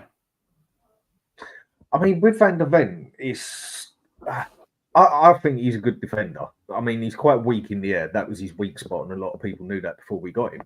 But I think Sava makes a brilliant point on him as when have we actually had to see him as an out-and-out defender, grind it out, basically. I don't think we've actually seen him many times having to do that. So as an out-and-out centre-back, not a ball-playing defender, whatever else than that, how actual good is he in that penalty area, grinding it with a dirty work as such? Because I don't think I've actually seen him do that many times, and I think Sava makes a good point on that one. Well, the thing is, we don't play in a system where we can really see that side of the game. And I don't think that they signed Van der Ven for that. He's clearly been signed to play high-line football. He was clearly signed because of his recovery pace and his ability to travel with the ball. They're the two biggest qualities he's got. So that's why they signed him. So maybe he's not actually brilliant at that side of the game. But again, if we didn't sign him for that, is that what we I think Matty wants to come on. He's in the chat saying he'll come on. Then I don't necessarily think he might be good at that. There you go, Matt. There's the chat. There's the link just for you. I mean, Rob, what are you saying here? Right. What and when do you think will trigger Levy to give Ange his P45 and say, it's what I do, mate? I'm still pretty shocked he hasn't done it already. I can see why he keeps him at the club, because he loved Ange being his little bitch, basically, is the way I see it. And I mean, I don't think I've ever seen a manager cover an owner of a chairman quite like Ange has. It's been quite shocking. But surely there can't be far to go. I mean, is he going to ride him out till the end of the season? Till he's actually got someone else on the list? I don't know. I mean, personally, I still think there's a good chance he's gone by the end of this month. No, I think he's here for the season, Dan. I think he's here for the season. I think if we would have got rid of... Listen, I said he'll be gone in December. They kept him. I said, surely he's got to go in January. They kept him. I said, right, if we go out both of the cups, he's done.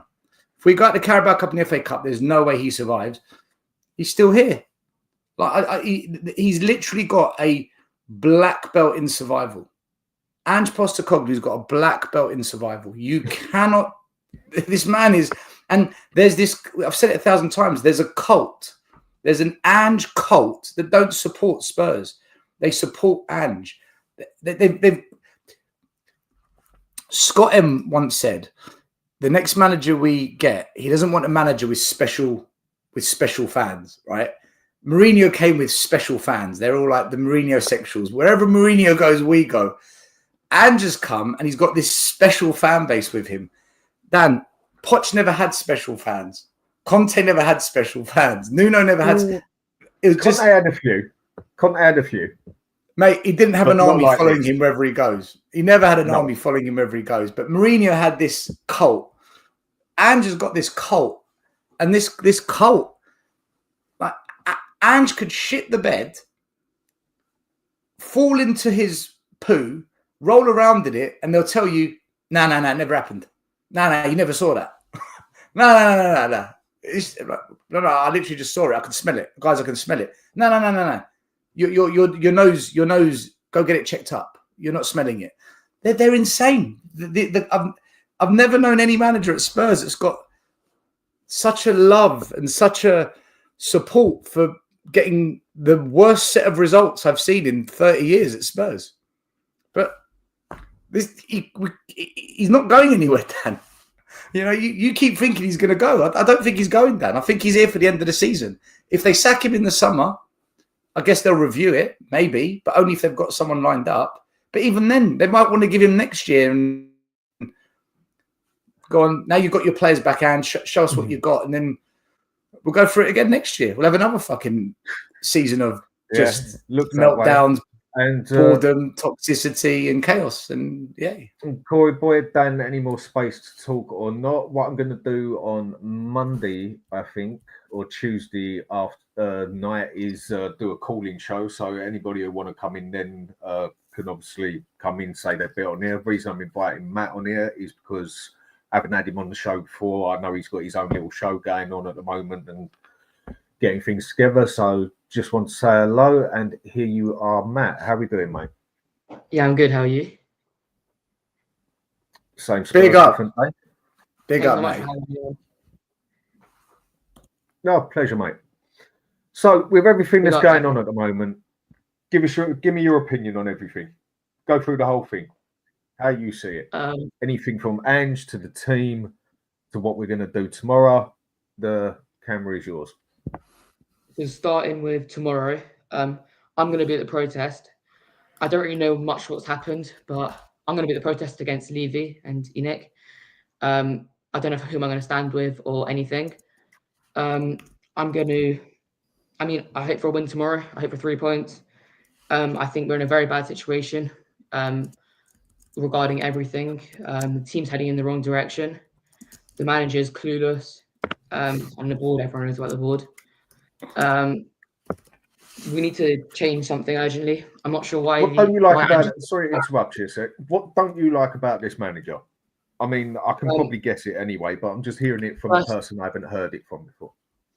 Firstly, I think he's completely narcissistic in interviews. He's very self-centered. He cares too much about his ego. He doesn't know how to adapt at all. He can adapt from a start out. So as we saw against Liverpool, he adapted to the start. But then throughout the game, 1, 2, 3, 4 goals down, he didn't change anything. Nothing changed from when we were 1-0 up to when we were 4-0 down. So nothing's going. We're not going anywhere under him. He's not built for a Premier League club, in my opinion, unless he's like City. Because when he's at a big club who's running the league, he can win a league, but not at Tottenham. He's been backed, but we don't know if he's been backed for the right players. Because it's clear that he's been sent money. That he's got money to spend, but we don't know whose players they are. We don't know if they're Levy's, we don't know if they're Ange's, we don't know if they're Lange's. We can't know because it's inside the club. But you see what you said. Sorry to interrupt you again. It's a bad habit I've got. But you see what you said about like he'd win the league at City. I don't think he would. I don't think he has the capability to win it in a big league. And the reason I say that is because the way he plays, he even with the best team ever, best defense ever, he will concede goals, too many goals. And there'd be too many games where he'd end up getting a draw or even a defeat, even with the best team on the planet, which would knock him off a top space. I mean, I reckon he'd get top 3, but I honestly don't think whether it's the Premier League, whether it's the Bundesliga, whether it's Serie A, whether it's Spanish, whether it's French, I don't think he'd win it in any of the, let's say, 4 biggest leagues, even with the best team out there. Because I just think his style of play, he would just concede too many goals and give away too many points, which he shouldn't. I agree with that to an extent, but you've seen him at Celtic, like he's just like planning on scoring more goals. He's planning on scoring more goals than the other opposition, and it worked at Celtic. And we don't know if he was at a Bayern Munich, he could be cruising on top of the league, or if he was at a City, it'd be harder at City because of how good the other teams are in the league. But we don't know. I mean, you can't judge when we haven't seen it. But he's not built for a Tottenham side, and he needs. I don't know why he's still here. In my opinion, the only reason he's still here is because Levy knows second Ange is sacked, everyone will be pointing fingers at Levy again. And yes, there's so much pressure on Levy at the moment, but that will be doubled the second Ange is sacked, and we don't even have a manager. Because at the moment, we can all see on the media there is so much frustration against Ange, but when Ange is sacked, who's that? All that frustration going to go on? Levy. There's still a lot of Ange lovers, isn't there? Yeah, there is.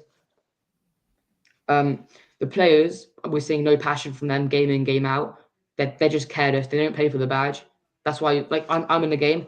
I shout, play for the badge, 90 minutes. Like, people I sit with, they know. I'm at every game. I'm at every protest. And last year or two, I've been at most protests. I'm going to be there tomorrow. Yeah. I mean, players not playing for the badge. I mean, I totally get what you mean there. But for me, I don't think many players do play for a badge anymore. I think it's more mercenary these days. I'd say, like, let's just say 80%. I've come up with a random number there. But I'd say a very high majority don't actually play for the team anymore. They play for money. For themselves. Yeah, mercenaries. And when they play for money, but then Levy refuses to pay normal wages. Like, we have some of the lowest wages in the whole of the Premier League, but then we expect big players to come to us. Like, it's such a stupid way of thinking. How do you expect big players to come when you pay small wages? And the prices we pay for players, like, we've seen it, like, with Grealish. We could have gotten for, like, 10 million or something, but it was pennies. We refused to pay extra. And then even if the price is agreed for the player, the wages we're offering is so tiny. Like, why would they want to come to us over even a United? Like, United are just probably doing just as bad as us at the moment. But you look at their wages, they actually got good wages, and they spend money on the right players, I think. Well, that's what I said earlier. Like, I mean, the pulling power at Spurs is few and far between at the moment. I mean, what do we really have to offer? I mean, I'm a firm believer. Go on, Stel. No, go. Sorry, finish your thing. I'll speak after. I'm a firm believer of you put the money on the table, you can get 80% of who you want, basically.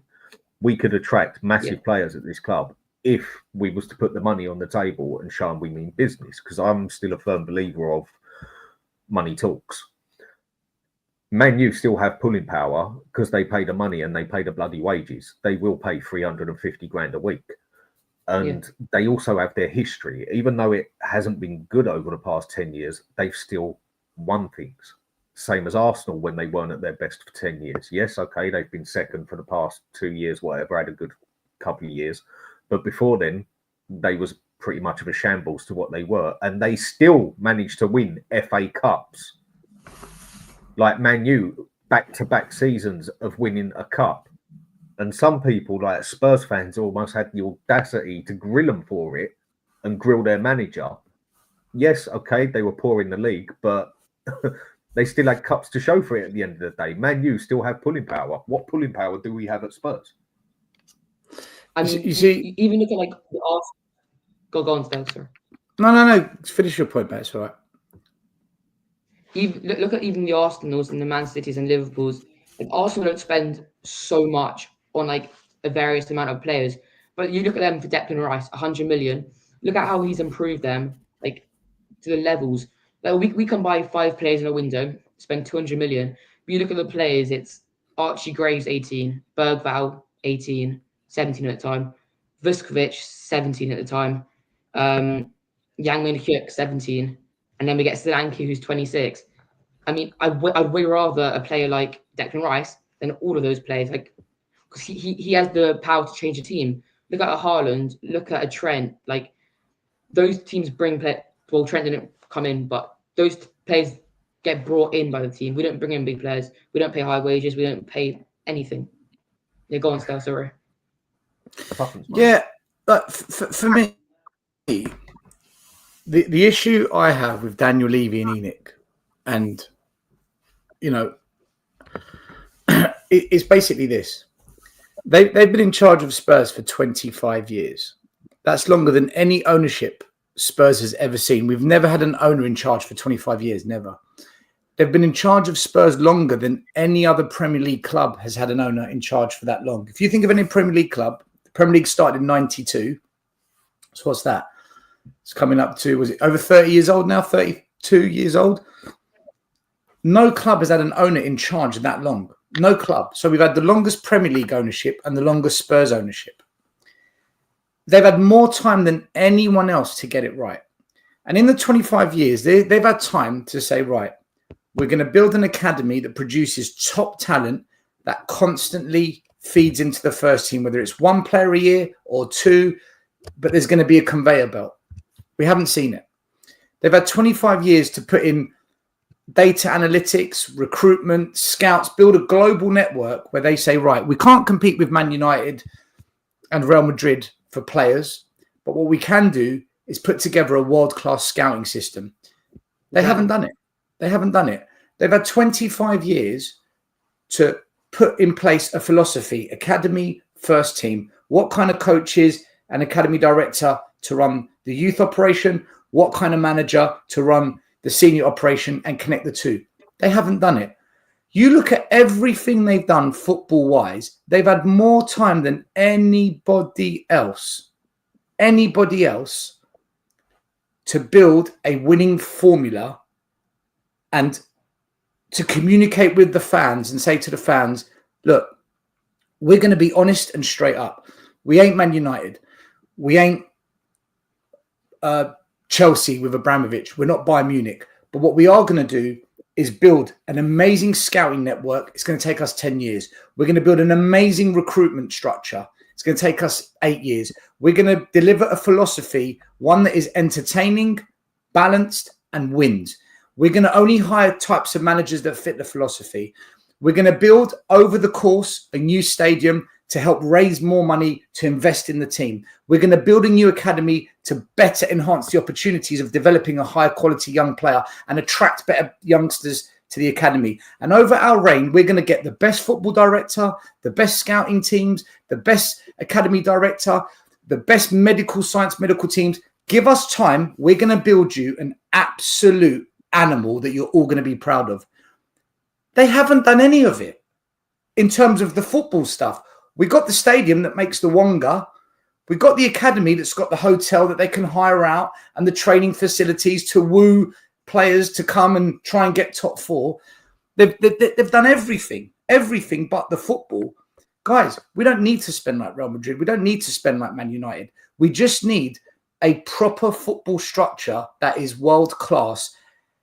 You look at Brighton's recruitment. You look at Aston Villa's recruitment. You look, how are they doing it?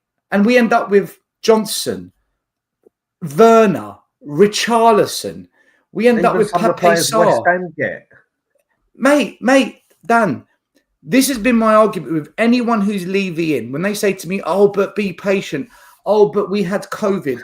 Oh, but can't you see we're building? Oh, but you're not patient. Oh, I say, guys, 25 years to put in the fundamentals and build them to a level where we're so far ahead of everyone else. We're 14th for a reason. Yeah. We're 14th for a reason. Last year, we finished outside top four for a reason.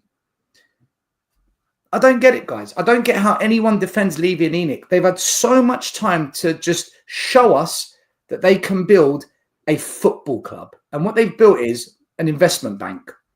An investment bank under the disguise of a sports club. It's absolute. It's the biggest con. We've been conned. And every year, you've got to pay more for it as well. Oh, and you've got to pay more for the merch. And the drinks and the food are going to cost you more. And by the way, as we drop down the league, we're going to have to put the prices up some more because we're not making money. We're not making money. We've got to put the prices up. Guys, they got to go, man. I'm not change for Spurs. I don't want change at Tottenham. I want Levy out, Enoch out. I'm not, let's change the tactics. Let's change the manager. Let's change the football director.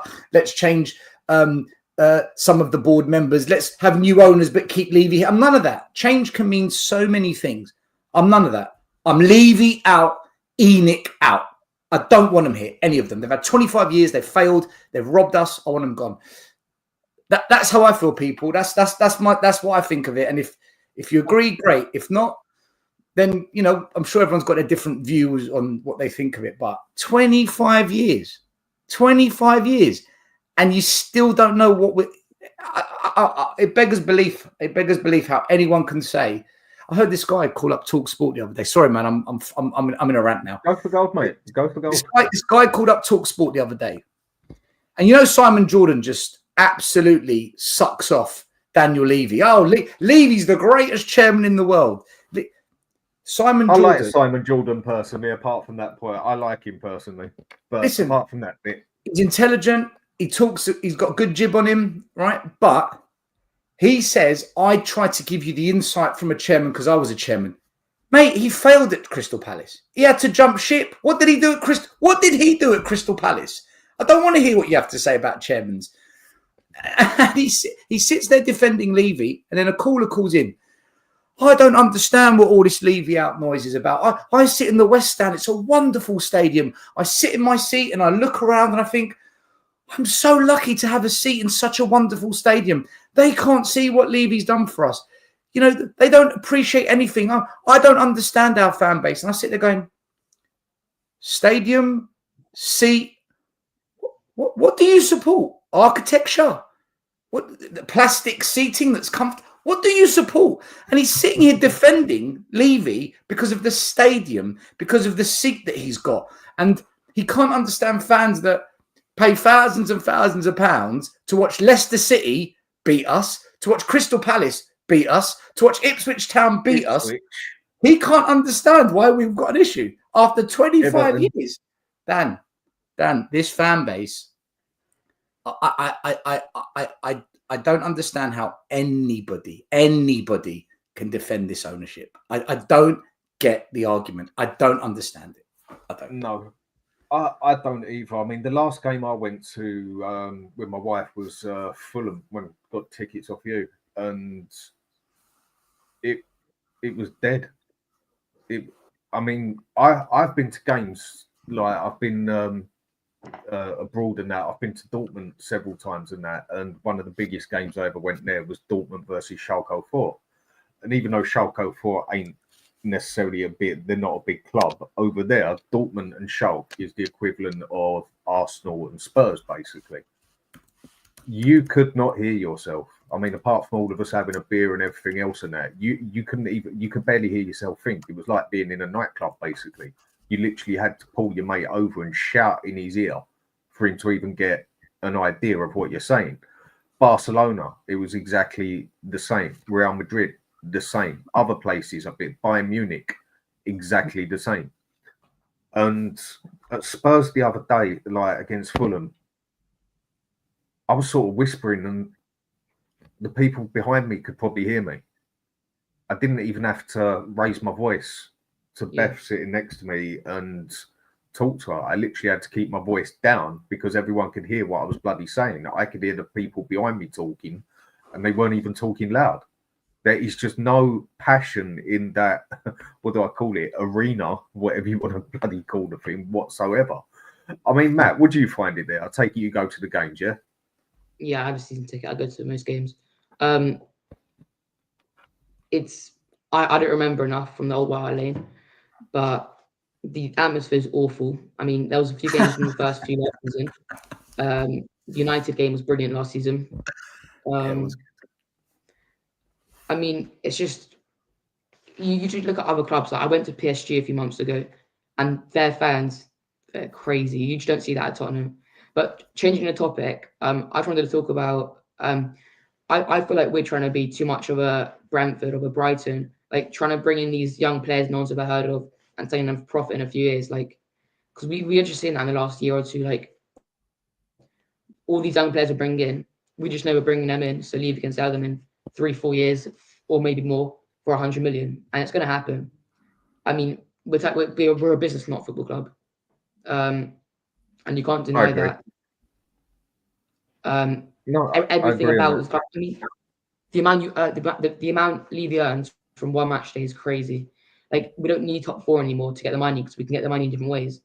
It's a joke. And even if fans boycott the club, there's always tourists. There's always other people that will go to the matches. Like, it's never going to be an empty stadium. Yeah. Matt, do you go to away games as well, or just our home business? Games? I try. You try, yeah. Okay, just a question with Jordan here. Dan, how many games have you been to with your partner then, and are you from, and how far are you from the stadium? I've been to several games, but it's not the easiest to get the tickets unless you're right up on the list, basically, unless you're a gold member or whatever, or you know people to get the tickets from. And wouldn't say I'm that far from it, southeast London, but it can be a pain in the ass to get there, basically, because I have to get sometimes 2 trains, but mainly it's 1 train then 2 tubes, and on average takes about, I'd say, anything from 80 minutes to 2 hours to get there, all depending on the trains and the tubes, and that's from southeast London. And then if the trains and the tubes are that screwed up, like they say they're going to be on Sunday, I'm not doing a 2.5-hour journey to get up there, 3-hour journey, whatever, where I have to go on like 2-3 different bloody trains and then 3-4 different tubes or whatever. But usually it takes me about, I'd say, 90 minutes to 2 hours to get there. And that all depends, because where it's from southeast London, basically. And then there's other times I've gone to go up there and got up there within just over an hour. But that's only because the trains and the tubes were dead on time. Whenever are they dead on time, basically? So with everything you're saying, Matt, I totally agree with you. I've got to the point now where I don't even get excited when we score a goal or even bothered where we concede a goal. I mean, that's mainly down to the style of play. But the so-called Dan, club... can I ask something on that? Cool. Do you not get excited because of the way we play football, or because win, lose or draw, the season's done? In terms of league football, what we playing for? Whether we finish 16th or 10th, like is that what it is? It's, we beat Man United. Okay, great, we are 12th. We lose. What? Okay, we're 15th. I think that's a good question. I probably won't know the answer to that until 10 games into next season. I think that's a good question. I mean, the style of play, I just can't stand it overall. And I called it out after about 7 games, first 7 games. And people were like, we're winning everything. You haven't got a clue, whatever else. I mean, everyone's got their opinions, fair enough. You're all entitled to an opinion. But I sat there and I said that on 2 different shows, it's good what we're doing at the minute, but he's going to have different tactics as well to make this work, because you are not going to be able to play this way over 38 games. And a lot of people believed that you could. Whereas for me, I personally thought it was obvious.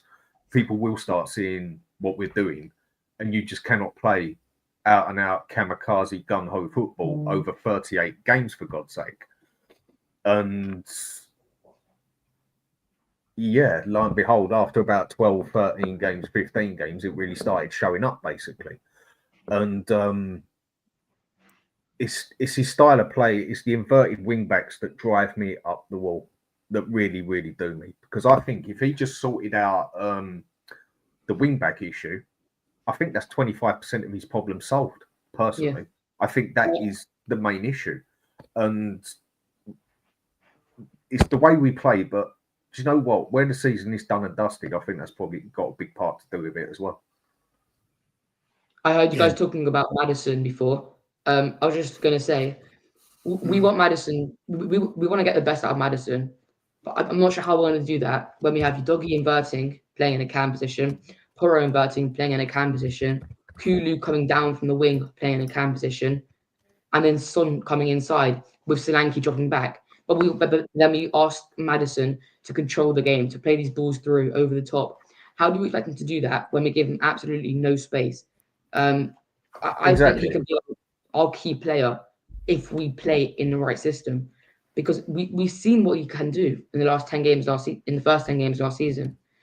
I mean, if everyone was fit in the midfield, I would start Gray, Bergvall, and Maddison, or maybe Gray, Sarr, and Maddison. I mean, Maddison, he does get a lot of stick, but I mean, you've just basically repeated exactly what I say. Like, how is he meant to do his job properly when he's so boxed up in the 10 position when you're meant to be able to have the space to bloody pass it to people? And he doesn't. But also with him and Ange, there's definitely an issue, wouldn't you say? We don't know what's happening, but no, but there's definitely an issue with wrong. him.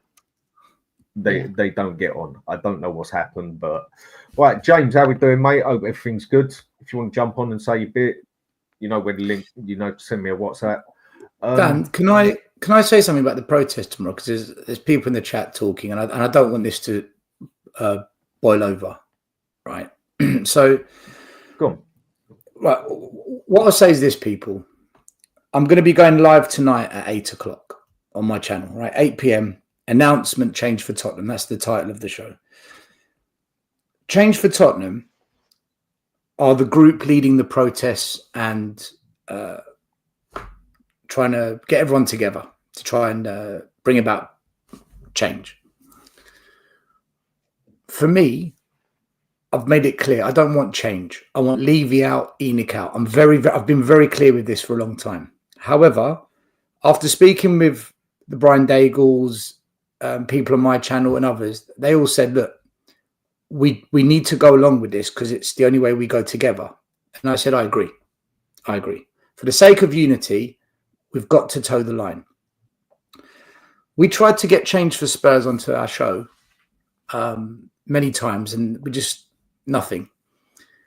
And we said to them, look, we are the biggest Levy Enoch out channel. We've got more people that subscribe to us because for the last 4 years, we've wanted these owners out, and we've had nothing but hate and abuse doing it. Believe you me, man. And now we're at a point where so many people now feel the same way. And they're like, do you know what? Them idiots, them protesters, they kind of had a point, which is great. We want everyone on board. Even like, Ricky Sachs, last word on Spurs, he's now saying he'll go to the protest. And I've been bashing last word on Spurs, his door down, Chris County, you name it. I've gone after everyone, trying to trigger them into a reaction, trigger them into waking up. And they didn't want to speak. And I said, this isn't unity then. It's not, how can you collaborate? How are we coming together unless you're prepared to get everyone on board? And if you look at Change for Tottenham so far, they've gone on last one on Spurs, they've gone on Chris Cowlin, they've gone on Tottenham on Tour, We Are Tottenham TV, and Irish Hotspur. They haven't gone on Savers, they haven't gone on mine, they haven't come on this channel here, they haven't gone on Alex Box Office. There's many Spurs Kings TV, there's many channels they haven't gone on. And for me, when I look at it, I think, right, I get why you go on last one on Spurs because they've got it's quite a high profile channel. It makes sense. I get why you've got on We Are Tottenham TV because they're the biggest Spurs channel. Chris Cowlin's lot have been against Levy out, Enoch out. They've never been protesters. And then the other day, the Spurs Dan list went on there. He said to them, look, what are you going to do? You're going to take action. They kicked him off the show, took the video down, edited it, and put it back up. It was unbelievable. But they go on that channel. It didn't make sense.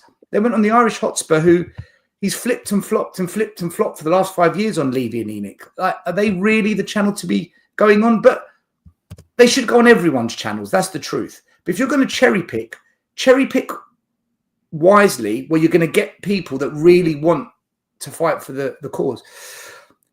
Eventually, they agreed to come on Monday, and Brian Daigles spoke to them. That's why we managed to get them on, because Brian spoke to them. Because Brian wants this to work, right? Brian's trying to unify everyone. On Monday, the guy that was going to come on, he couldn't come on because his son got injured. He had to deal with the hospitals and the doctors. And I said, mate, don't worry about it. Family first. We'll rearrange it. It's no big deal. He goes, yeah, but it's going to be a bad look. I said, no, it won't. I'll sort it out. Put a message out, rearranged it Thursday. We got to Thursday, and I messaged to confirm that they're coming on, yeah. And then no show. So when there was no show, I'm like, what's going on here? I then got an email from a separate part of this group. And the email said, sorry, double booked. You need to book through the correct booking system next time. We'll see you at the protest. Right? Who wrote this? Like Donna Cullen. You know, is this PR work for Daniel Levy? This is a kind of, corporate email that, the fans get mugged off. And I'm like, this is bollocks. Then Jay went on the internet to tell people he couldn't go on because he was busy at work. So Jay, who was meant to come on, said he couldn't come on because he was busy at work.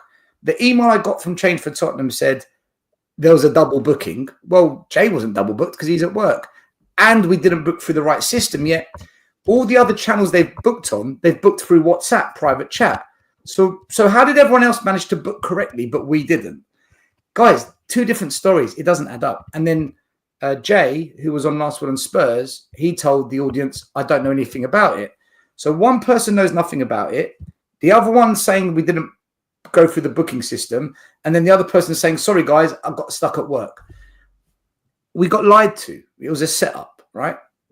That's why I lost my mind, because I bit my lip about Levy out, Enoch out, so that I could just go along with this for unity, because everyone said just put our differences to one side. I did that. I did my bit.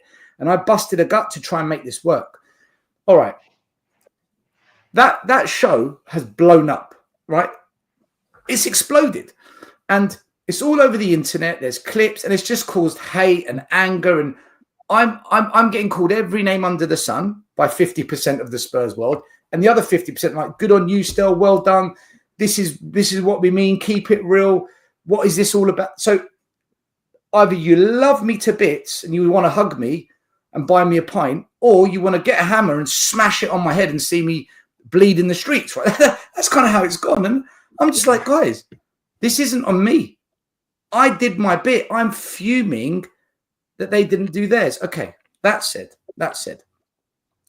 After the show, Ricky Sachs and we jumped on a Zoom call. 45 minutes late at night, we're on a Zoom call. We had a chat. Stel, one moment, sec, mate. Just sorry to interrupt you. Matt's just said he's got to go. What I've just done on here is put a link on here for Matty K's link. He's on 91 at the minute. So come on, I've got 167 on here. I'm sure at least 9 of you can get over there, give him a like and get him up to 100. And then the rest of us, and obviously himself, will do everything we can to boost him up, because the boy obviously knows what he's talking about. He's got the right idea, and you know what you're doing. So, Matt, what I'll leave it to you, soon as you said you got to go, mate. Thanks for coming on. Much appreciated. And I'm sure we will see you again soon. So, everyone, I'll give him a quick like and that. As many of you as possible. Be much appreciated. So, Matt, anything last to say quickly? Big up and leave you out as always. Thank you very much for having me. Take care of yourself, mate. Leave you out. Bye. See you later, mate. Go on, Stel. Sorry about that, but he had to go. So Yeah. That's fine. Fine. So I had a 45-minute Zoom chat with Ricky Sachs. By the way, for people that don't know, Ricky Sachs and I, once in a while, we do talk. His wife, her husband, so that's Ricky's brother-in-law, his kids. So his nephew played for me. He came to me, not really played football before. He left me winning a league title, right? He won a league title with me. This is Ricky Sachs' nephew. So there's a connection there. A lot of people talk a lot of stuff about us. It's bollocks. People don't know what goes on. We had a Zoom chat. It was perfectly fine. And I made it clear to him, I never sent people to your channel to attack you, and nobody attacked you. Nobody went for you, Ricky. Go through the comments. It was Change for Spurs that I was calling out, because what they did was wrong. It's not unifying. It's not collaboration. It was a scam what they did. It just so happened they were on your show. If they were on someone else's show, they would have, Anyway, we had a long chat, and Ricky wasn't happy about it. He's like, this isn't what I wanted. I never signed up for them. And he said to me clearly that he told them they've got to get everyone on board. And I said, Ricky, this isn't about you, mate. In fact, I respect you because you're going to the protest. You're going. This is what I've wanted for 5 years. I've been busting your balls and tearing and chomping at the bit with you and your guests for not doing this. Now you're going, mate. I ain't calling you out, bro. You know, we had a long chat. It's cool. And, you know, and if he's there, I'll take a selfie with him and shake his hand and show the world. You know what I mean? So Ashmatic, Brian, others, they're like, what the hell's going on, man? How has this happened? So they got Billy T to get in touch. And Billy T's like, look, I want to thrash this out. I want to smooth this out. I said, look, Billy, this is simple. Explain to me why this has happened. Who's behind this and why are they doing this? Because until we thrash that out, I don't see how we move forward, or just get on with it and just keep me and my channel, and we just won't be a part of it. And that's fine. Do your thing. You probably don't need us anyway, right? Do your thing. But you need to answer some questions here, man, because that's the only way you smooth it out. Right. I'm currently talking to Billy T, and there's a show scheduled tonight, right? He said, tonight we can go live. I said, fine, but I need answers. You know, this has got to be no bullshit, no politics, no, oh, Stacey said that she can't come on because you talked to Johnny, and Gary said that Mohammed isn't friends with him anymore, so we can't. This is politics. This is that's all bullshit to me, mate. Bitching in the playground. Either we unite, we put differences to one side, and we walk together, and we fight for change together, or he's this, he's a wanker, he's a see you next Tuesday, he's a rapist, where are we going with this? Right? It's not going to work. So that's where I've left it with them. I said, so they've now gone to people higher up. So clearly there's a chain of people that are pulling strings, right? They're on maneuvers. And I've said it. I've been really honest with them. I said, guys, this is political. It can't be like this. This is why the trust failed. The Spurs Supporters Trust failed because it's politicized, and this will come back and bite you in the arse. Put this to one side, or just say, look, we don't want you part of it. Just be straight up. We don't want you anywhere near it. Then say that. Don't say, yeah, we're coming on, then lie why you didn't come on, and then, you know, there's people that aren't happy with it, and then I'm ranting about it. So as it stands now, I'm waiting for Billy to get back to me. He said he's speaking to them now. Let's see what happens. If they come on tonight, great. We'll discuss. If they don't, I'll go live with the show, and there's some bits I'm going to talk about that I don't want to do on your show. Mm-hmm. As for Jay, I actually feel sorry for him. And I want to tell you why. He's been pulled left, right, and centre. He's been pulled, mate. And he's just trying to keep it sweet because he's part of it. He doesn't want to, you know, throw them under a bus. But at the same time, he's good for it. Like, he's friends with Brian. He used to come to the original protest, and he doesn't want to upset me either. He's stuck in the middle. That doesn't mean it's okay what he did, but I get it. I'm grown up enough to say it's cool. You know, I can park that. He's like the soldier you sent out on the front line with the gun, as to do all the hard work, and then you've got the commander, the generals behind. Just send him. So I kind of feel sympathy for him, and he is getting unnecessary abuse. It shouldn't be directed to him. Anyone that's, you know, this should be going elsewhere. So this isn't on Jay. Billy knows a bit more than I can tell through the conversation I'm having, because I'm not getting straight answers. It's a lot of finessing, caressing, hugging. I'm like, bro, put that to one side. Let's get real. Right? Let's be straight about this. So I'm waiting for that to properly, for him to properly, you know, get real. So let's see what happens. At the end of the day, if this isn't resolved, people should go and protest. Do your thing. It's got nothing to do.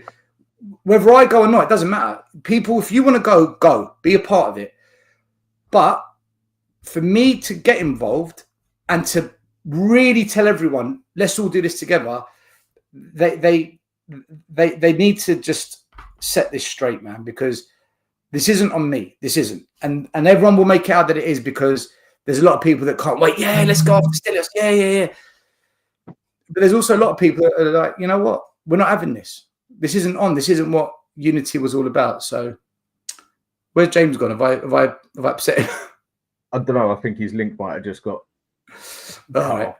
So look, for me, I wanted to say that, Dan, because obviously people are talking in the chat. I just want to set the record straight. That's where it's at. This is not about me. This is about each fan doing what they want to do. But I don't want people saying, you know, I didn't try. I didn't do my bit. I did. I really, really did. I've been doing more than anyone, maybe, other than Brian, for the last 5 years, and the protesters, the original ones. I have done more than my fair share, more than anyone, more than 99.9% of fans have ever done. So if everyone wants to come together, let's come together. But change for Tottenham. If they want unity and collaboration, then they're the ones that have to show that. They're the ones that have to just be straight up. Stop the politics in the games. And for me, Dan, I can put everything. I can brush this all under a carpet like that.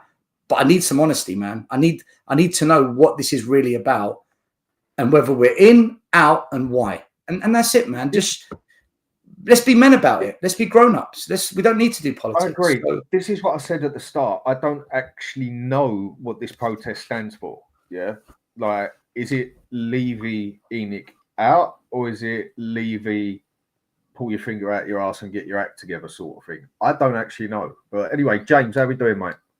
I'm good, mate. Yourself? How you doing, both of you? You all right? Same Spurs, different day. So are you good? What do you think on all this? Sorry, Stel, go on. Oh, sorry. I thought James said it. You good? Sorry. Yeah, he did. Yeah. So for me, I mean, look, I'm just as honest. So I'll tell you my honest opinion on what I think of what happened with Stel, and then after I'll say, yeah. So I think what they did to Stel was really unfair, really unfair, to sort of book it in, delay it, cancel it, 2 different excuses. I think that's completely bang out of order, especially if you're trying to make everybody one. But also, Stel, you know, this is nothing against you at all. I think the way you reacted was wrong, because we're all trying to get everyone together, and I know what you said, and you said it out of the right place. Like, it's completely correct what you said. But I think what you did do, without realising, is put a divide in there. And I've been in a few chats of YouTube videos of late, and whereas before everybody was like, yeah, protest. Now I'm seeing protest might not work. This isn't going to work. That might work. No, what does change for Spurs mean? I've seen a lot more questions since that than there was before that, if that makes sense. Yeah, and that's the backlash of that video that night. Look, and that's no disrespect to you either, mate. I'm not digging you out at all. I'm just saying. No, you're saying it is. Yeah. No, I get it. Look, Dan, James, I was really angry on. I get it. Thursday night, right before we went live. Once I clocked what had just happened, I said to JP and Maz, I said, should we go live or should we cancel it? And we were 50-50 split. The decision to cancel it, I said, you know, we're going to look like absolute idiots, and we're going to look like we're mugging people off, and then we're going to sit there. Everyone's going to ask us questions. We're going to look like twats.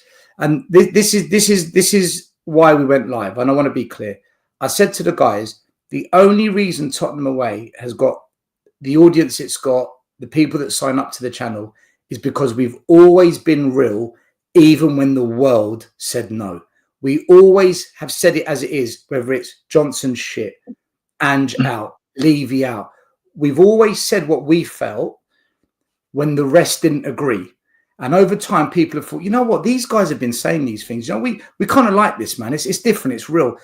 Yeah. Do we now stop doing that, or do we keep it real? And we made a decision, let's keep it real. And that's why we did it. Was it the right decision, James? Maybe yes, maybe no. But the one thing is, I stayed true to myself, and we stayed true to our channel. We stayed true to what we are about. Yeah. And I get it. It's split people. But you know what?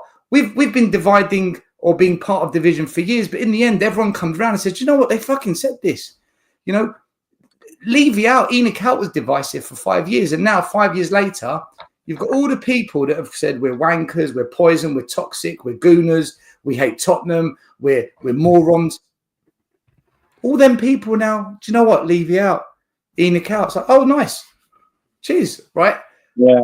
That's why we're live, because I can't hide from it, James, man. It's in my DNA. I can't hide from it. And I completely get it, mate. That's why I said, like, it's the same for me. That's why I wanted to say that, because, and it's nothing against you, because I've been on your channel and I support your channel.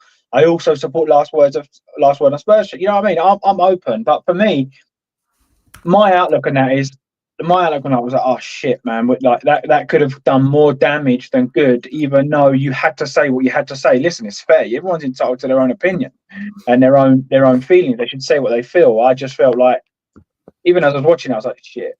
And even though you didn't send people over there to say stuff, and some of the stuff that I did. I mean, but not to at them kind of thing. Some of the stuff and abuse that they were getting in their chat was a bit much as well. Do you know what I mean? I listen, James. I'm honest. I told people watching my show, go on Last Word on Spurs and say shame on you. Yeah. Shame on you. Because some people are saying I didn't send them. I did. I'm honest. I said send them a message. Tell them. Exactly. Tell them. Because do you know what people don't realise, James? I had over 100 emails. I never get that. I had over 100 emails. We had countless messages sent to us. Please ask them this. Please ask them that. Ask them about this. We want to know questions that haven't been asked elsewhere. Like, what do you mean by change? And what happens if Spurs win 4 or 5 games? Are you going to disappear like you did earlier on, or are you going to keep this going? The kind of questions people really wanted to ask, not just tell us about yourself. How long have you been a Spurs fan? Who's your favourite player? No. Yeah. Proper questions. JP invested in T-shirts. He made up T-shirts that he was going to hand out at the protest. Yeah. So we've done all this. We put a real effort into it, thinking this is, we're really going to throw some weight behind this. So when they did that, it was just, I don't know, man. My emotions blew over, man, and I just that's fair though. That's why I say. That's why I started off with saying it's fair, mate. Everyone's entitled to their own opinion. It's fair. Say what I always say what I feel, and then whatever happens after that, I deal with it, and it's the same. So I can't then go to you. Oh yeah, no, you shouldn't say this, because I'm the same. I would have acted first and then reacted afterwards. And then go into sort of like the change for Spurs. Again, I don't think that you can put a label on what it is, because what it means for me is completely different to what it means for you, and what it means for you is completely different to what it could mean for somebody else. Change for Spurs for us is Levy out. That is a change. Change for Spurs could be Levy step down. It could be Ange fired. It could be, whatever it is. In my opinion, it doesn't matter what it is, as long as everyone's standing there saying change for Spurs or Levy out, Enoch out. I couldn't care if people say change for Spurs means I want to play in red anymore. I'd say, you know what? I want to play in red from now on. I'd say, you know what? I don't care. Come and stand with us at the protest and let's change for Spurs. Let's get everybody physically possible in that group. I agree. If it meant Pochettino, change for Spurs means Pochettino coming back. Okay, come and join me, because I'll stand with you for that. That's fine. Let's protest that and get everybody there. And if you all just scream the same thing, you're going to get a lot more coverage. And even on like Sky Sports News or BBC News, someone's going, I don't want Ange here. Okay, tick. I don't want Levy in charge. Okay, tick. I want to start winning trophies. Okay, tick. I don't know. I want X, Y, Z. I just think the more people there together screaming change for Spurs, Enoch out, Levy out, whatever, I don't think it matters why. I agree. Or what. I agree, I agree, which is why I said conversations were had a week or two ago where we said we just need to bite our lip and just go with it, right? I said that when I was talking. We were prepared to do that. The T-shirts we made up didn't say Levy out or Enoch out. It said time for change, 16 managers. The big banner they held in the South Stand? Yeah. It was basically that. Yeah. So I did watch. That's right, on the T-shirts. We adapted to this movement. Right, I get it. I agree with you, because at the end of the day, let's just make some noise, man. Let's get on the media. Let's ramp up the heat on these people. Yeah. Where change for Tottenham becomes a problem is if you do get to a position where there's going to be change, that's where it will split. So at some point, someone needs to define it, because some fans will be like, yeah, okay, cool. We've got new owners, but Levy stays. I don't want that. I'm going to still protest. I'm still going to kick off. Whereas others will be like, no, we're all right with that. Levy can run it. Qataris are in charge. Yep, no, we're all right with that. Whereas others might just want Ange out. Whereas others want Ange and Levy out. So for now, you're right. I agree with you. Just get everyone there, man. Let's make some noise. But at some point, we got to decide what change means, because if we get to a place where we can change it, not everyone's going to be happy, because everyone's got a different version of it. Like But it's a long way off. We've got red kits. Yeah, that's a long way off, though. That's what I'm saying. Let's get there before we then start. Well, it's basically walk before you run, isn't it? Now, I'll give you my opinion on this, and I think enough people know me by now. I'll say it how I see it. I mean, it offends some people, whatever, a bit blunt and blatant, but it is what it is. Deal with it is the way I see it. I thought what was done the other night took the piss blatantly. I felt it was downgrading to your channel, and downgrading also very much to all the chat on the side that wanted to specifically come on and listen to that show to hear what they had to say and what this was all about. Do I feel this got political? It depends what you call political, but yes, I do. But the problem is when things go political, like I think a lot of people in England are learning right now, you lose your freedom of speech and you lose who you are allowed to talk to. So with what they did, I feel the problem was with it, it could have split people down the middle further than some might actually realise. Because some people will now think, can I take this lot serious? Are they only on one lot side? Are they only doing this? To put it quite bluntly, what the fuck is going on? Now, all right, the way you dealt with it, Stel, you lost your cool. Everyone gets it. Weren't the best way. I agree with James on that one. But then you've said it yourself. At the end of the day, anger talks at the moment, but I ain't condoning nothing. But the way they done that was inexcusable for me in the aspect that they also had two others going on other shows, and they've got no problem with Jay going on other shows where it hasn't had to be run through the, should I say, it almost sounds like a bloody company now to make the appointment. There was something about that whole thing which bollocks, basically, to me. Do I put Jay on that? No, not particularly. I think he just got told by higher hierarchy, whatever you want to call it. He's trying to keep everyone sweet, mate. He's just trying to keep everyone sweet. To stay away, basically. He's a good lad, by the way. He's actually a good lad. He seems like a good fella. He is a good lad. But I can only go by what I see. No, he is. I feel he got told. I feel he got told for whatever reason not to go on there. When your boss or whatever tells you what's what, it is what it is. But the way that got done the other day, I thought that was pretty disgusting. That is my opinion. And also the effect it can have on the chat.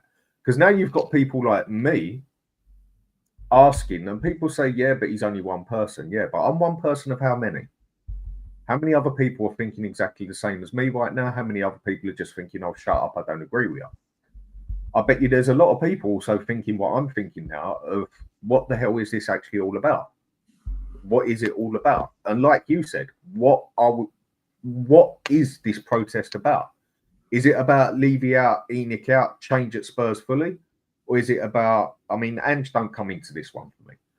Or is it about Levy, pull your finger out your ass? Or is it, I think quite a few of us are now looking at it in the aspect of what is this protest actually about? And that is what people wanted answers for. And that was their chance to go over to, let's say, the dark side as such, if you want to call it that, because that's the way we're looked on, basically, isn't it? Yeah, because that's the way we're basically looked on, isn't it? And no, I don't like poison. We're poison. And that's the way we're classed on this side. No, not just you, quite a few of us on the far right, whatever they fucking want to call us, yeah? No, don't use the word far right, mate. We'll end up in prison. Well, I ain't far right. But that was their chance far right. to basically unite people, yeah? The attitude I've got, you've done it on a show, Sav had done it on a show, I also done it briefly on a show about 2 weeks ago. Right, we all want the same thing here, yeah? Or majority of us do. At the moment, I don't know where it stands, and I've already said. But if you're all fighting for the same thing, then you've got to work together. If you've got businesses, if you've got issues, beef, off the pitch, stuff that's happened personal or whatever, fine, I get it. You don't like a person, you've got issues with them. But that's got to stay off the pitch. You've got to work together sometimes. I mean, my prime example of this is a wedding and a funeral. I'm sure we've all been to a few. There's been funerals I've been to, weddings I've been to, where the person I'm standing next to, I can't bloody stand them. But you have to put it aside because you're there for the moment. I've been to a wedding where I could not stand the bride and she did not like me. that we did not get on from our teenage years. But I still went up to her, gave her a hug at the end, said you look good, and give her a present, and walked away. Kept it at that. And the same happens at funerals as well. And then the same happens when you're playing football as well. When I used to play football, like when I played in DM, I had this other fella playing next to me that I'd known for a long time, and me and him did not like each other at all. But whenever I played, I always knew that he had my back covered, and I always covered his back. The amount of punch-ups we got on the pitch and everything else and that, every time he covered my ass, and I did with him. And as soon as we go out for a beer after, we wouldn't even look at each other because it would probably turn in a punch-up between me and him. That's where I feel that at times what happens on the pitch stays on the pitch. And at other times what happens off the pitch stays off the pitch, if you see where I'm coming from. If everybody wants this to work and everybody wants this thing to be there for the right reasons and the change at Spurs and the best of Spurs, then you need to get everybody working together, is the way I see this one. And I just feel they had an excellent chance there to do that. And they failed epically on it and made a very bad decision.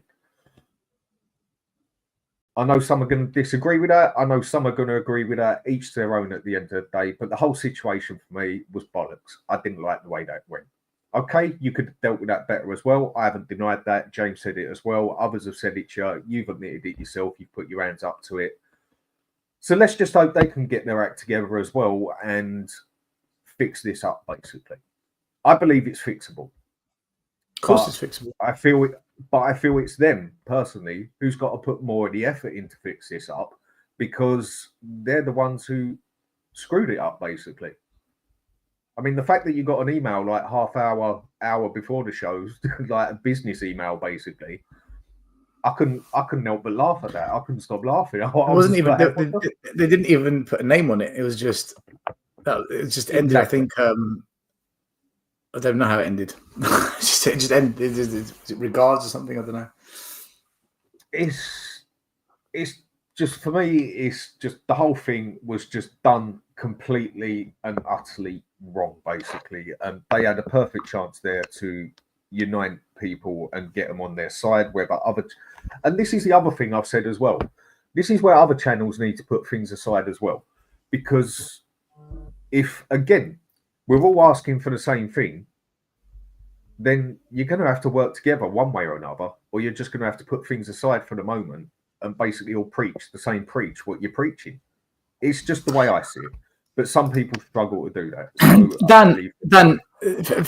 So this is so simple. This is a really simple thing.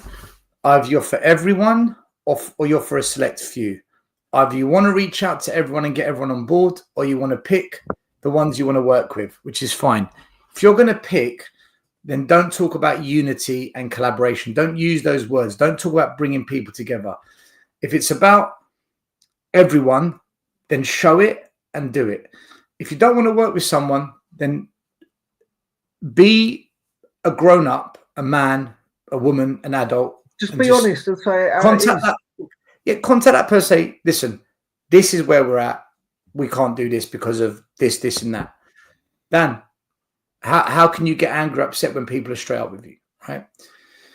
And then that's it. It's done. But what happened here was, yeah, we'll come on. Yeah, we'll be a part. Yeah, no. We want you to be a part of it. And then it's just a stitch up. It's just an absolute con.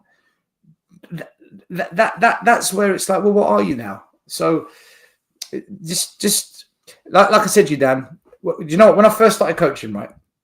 When I first started coaching, there's certain things they laid down as a foundation. And there's certain things I always remember, it stuck with me. And they always said to me, never, ever, ever, ever bring religion or politics into football.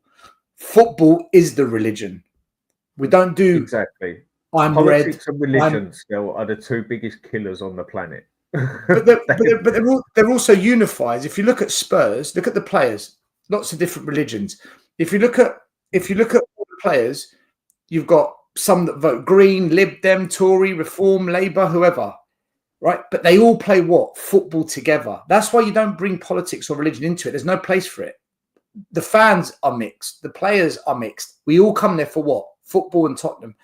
Don't ever bring it into it. As soon as you bring it in, you create the division and you create the problems. And I was told this from day one. And I never, ever, ever, if you watch Tottenham away or if you ever come and see me coach, I've never brought football, religion or politics into it. I might make the odd comment as banter. Like the other night, I said, if Putin was in charge of this, would you back it? Probably not, right? I'll give an example. But again, you know, I never say, oh, because you're conservative, because you're Labour, because you're Lib Dem, because you're brown, because you're black, white, Buddhist, Catholic. Don't do that because that's political. You know, you're now making decisions based on background or voting intentions. And again, I can tell someone has said, if you go there, we're not a part of it. We're not going to protest. So in order to make sure that person comes, we better not stop that person. Well, what you should do is turn around and say, no. You need to park that. You need to fix that. And they need to fix up their ways and just unify. And it's about saying to everyone, we all play from the same hymn sheet. We all play from the same playbook. But that's not what's happened here. That's not what's happened. So it's not this isn't about unity. It's not. This isn't about unity as it stands now. Hopefully Billy T's got some answers today. I'll wait. Well, hopefully he does, because I'll definitely be watching it because I'm more than interested in what they actually had to say, same as a lot of people are. And if I do manage to get up to there on Sunday, which I really do want to, but as I said, it's going to depend on the trains and the tubes because they're meant to be absolutely knackered Sunday, but I will see Sunday morning. I also want to know what I'm going there for. I know what I'm going there because I want to, what I believe in, and I know what a few others believe in, but I don't want to go to this, I mean, what do you want to call it? A protest, march, whatever else than that. It's a rally, it's a march, a bit of everything. Just to make some noise and get attention, really. But so basically split in about 3-4 different ways of why people are there. When you do those things, you're all meant to basically be there for the same thing. And this is what was done the other night has done to me. I don't know what it stands for at the moment. So if that Billy's coming on your show, then fair play to him and everything and that. He has now got a chance to fix this crap and inform people of where we stand and where the situation is. So obviously I hope everything goes right. But the other night I thought that took the piss, and I'll leave it at that. And you've got a message on the screen there still. Yeah, Gary, I've just sent you a link in the chat. Email me and I'll sort it out with JP. There we go. Right. I don't know if he's got that size though. I don't know if he's got that size, but email me. I'll sort it out with JP. Right. Last thing I'll come to then before I end this is results on Sunday. What do you think is going to happen Sunday? Because some are saying it's a 6-pointer. I mean, I can see where they're saying it's a 6-pointer, but I think both clubs are going to be lucky if they get if they finish 10th. I mean, it's a big game in its own way, and it's like you said, it's in the mud. It's proper in the shit, this game. Two teams that are really, really underperforming. I mean, they're 13th, we're 14th. If we win, we can go up to 12th. If we lose and others win or draw or whatever, we can go down to 16th, for God's sake. I don't think, like, we're going to go down, but we're still in that sort of relegation battle, as in we're looking over our shoulder at every bloody result as well. But there's just worse teams than us out there. So where do you see this game going? I mean, we've done them 3-0 at Old Trafford. And yeah, it is the worst Man U team I've seen possibly in my life, one of. Where do you think this goes Sunday? Do you know, it's funny. Has anyone even spoken about the match? Yeah, I mean, it's the first time I've spoken about a match. Like, it's almost as if, Dan, first of all, I want to say, I actually don't care tomorrow what the result is. I couldn't give a damn. For me, the season's over. It's dead. I want it to end. So whatever happens, happens. But, I mean, they're shit. We're shit. They'll play their best players in the Carabao Cup. They didn't. When they brought on their better players, the game turned. We'll have some players back as well. I think we win it on the basis that we probably create more and have got a bit more firepower up front than them. Their attack is shit. I mean, their front line is so bad that I think I think we just edge it by a goal, 2-1, 3-2, something like that. But at the same time, if we drew or lost, we're not going to be surprised. We wouldn't be amazed. We wouldn't be, oh, yeah. I think we probably just win it. Being at home as well, we've got advantage. Not that that fucking matters, actually. We lost to Leicester. Midfield, I think they're slightly better than us in midfield. But I think we've got a little bit more defensively, only just. And I think we definitely do have more up front. A week's rest, so have they. So I think we edge it by 1 goal. If I was a betting man, I'd put a score draw, 1-1, 2-2. But yeah, but I think we're going to edge it. I think we're just going to win this one. That's my feeling. I think we just win it. I mean, player for player on paper, Man U, in my opinion, have actually got quite a good team, but it just definitely doesn't work as a team. They are. They're no, shit. I know. But I'm saying, on paper, I mean, if you was playing Football Manager, you'd be quite happy with that team in a lot of ways, but it just ain't working for them, is it? The thing is, though, I say they're shit, but we're shit as well. Like, watching us play, we're just... Who's going to be shitter on the day, basically? It really is one. It's probably one of the worst Super Sunday games ever. 13th versus 14th, and I'll tell you what, though. I'll tell you what. What will be interesting? What will be really, really interesting? If we lose and it's kind of 2-0, 3-0, and we are really bad. I mean, we put in one of those stinkers that we've put in this season. If they come and beat us 2-3-0 and we're just shocking, I do wonder if he'll sack Ange. He probably won't, right? I don't think he will, but big questions will be asked if that happens, Dan. And we've got players coming back. You know, something might give. You know, it might, but I don't think Man United beat us. So I'm talking hypotheticals. I'm just creating a conversation for the sake of it, really. I can see it being a 2-2 personally. I can go with that. I mean, because both teams seem to concede. Both teams are able to score as well. For me, it's not who's better on the day. For me, it's who's shitter on the day, because both teams have been pretty much abysmal. We got a quick question here. Dan and Stel, serious question. Will you be upset if CFT went to the media and say we are not against Levy? It might happen. They need to be clear about their intentions.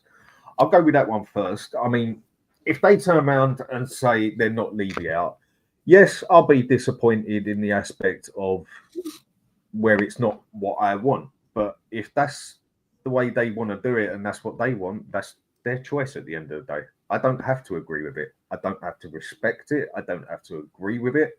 And then I don't have to show it any attention either. I mean, if they've got a total different opinion to me, they're more than welcome to that. Everyone is entitled to their own opinion. But if they're not for Levy out, then I won't back them. I mean, again, people are saying, well, what do they care? It's only you. But I'm sure a lot of people will feel the same. Whereas if they are for Levy out, ENIC out, then I will back them. But again, I go to the point, I need to know, same as I think quite a few others do, where these people stand. Because the other night was the perfect night to let us know. So let's just hope it goes right tonight. And a few of us can find out where it actually stands. Because I don't think many people want to vote or fight for or go to marches for when they don't even know what it's about, or when it's about something they don't believe in. So people want some answers. People want to know where they stand here. So again, if they're not for Levy out, then I'm not with them, because it's something I don't agree with, and I don't have to agree with them and be with them. But if they're Levy out and they give some answers, I'll be with them. Stel? They're not going to go and do that. They'll shoot themselves in the foot. If you go and do that, you've just shot yourself in the foot, because now you're saying change doesn't mean change. It means whatever they choose it to be, and it just blows the whole thing out the water. They would not do that. It would be the most stupidest thing you could do. It's not going to happen. They'll just say change is whatever fans want it to be. And I mean, I've seen Jay on Talk Sport say that in an ideal world, he wants the owners gone and Levy gone. But if there was a change of transfer policy and the wage bill increase, maybe they could accept that. So he's kept all options on the table open. He's opened it so everyone. He's kept it open, basically. Yeah. There's no way you can go and say, no, this isn't Levy out. We do, because then all the Levy out was like, see you later. Fuck this shit. Like I just said, basically, then bollocks to it sort of thing. Yes, they would never do that. They would never do that. I suppose it's one of them tricky things in life of trying to be a people pleaser, isn't it? Which is one thing I am not. If somebody likes me, then fair play. If somebody don't like me, I could not care less. I know other people are people pleasers just because they're nice people. But when it comes to a situation like this, you do have to be a bit of a people pleaser, really, because you want more on your side, don't you? But again, people want to know what you actually stand for, not just agreeing with everyone for the sake of a situation. Yeah, I think as well, Dan, it was strategically thought out. So if they say we're Levy out, Enoch out, that's, they take the Levy out, Enoch out message that was the message for 5-6 years, well, longer than that, then they alienate fans that aren't necessarily Enoch Levy out. But then if they don't include it, then they alienate those that do want them out. So the middle ground, what some people call the moderates, here we go, it's all politics again, the moderate voters, they are somewhere in the middle. So if they say change, they win over people. So change for Tottenham is nothing more than a marketing, it's by design, it's a marketing slogan to get people on board, and it kind of works. If you look at it, they've got more attention. So from a marketing perspective, it makes sense. But that's when push comes to shove, and like James said earlier on, further down the road, if we get there, someone's going to have to define what do we mean by change. What do we mean by that now? We're way off that, but that's where it will end up. So at some point, someone's going to have to define it. But again, it's miles away. For now, just get people on board. It works. And then take it from there, basically. Like James was saying, basically, walk before you try running, sort of thing. So, on there then. So, your result for tomorrow, 2-2, yeah? No, 2-1 Spurs. 2-1 Spurs. I think it's going to be 2-2 tomorrow because I think both are going to concede, both are going to score, and I just see it ending up as just another one of those games where you just sit there more than frustrated more than anything. Hopefully I'm wrong. I want to be wrong. I want Spurs to win, but at the moment, I have no faith whatsoever in this manager. He has done absolutely nothing to make me give him any faith at all. And the team itself, I can't say I've got any faith in the mentality they've got at the moment, I have got no faith in Spurs whatsoever. People can say, well, you're not a supporter then. No, I support Tottenham Hotspur Football Club. I do not support Ange. I do not support Madison. I do not support Van der Ven. I do not support Vicario. I support Tottenham and want Tottenham to win and what is best for them. And I don't feel Ange is best for them. And just because I don't think that the club is capable at the minute, it doesn't mean that I don't want to bring that one back.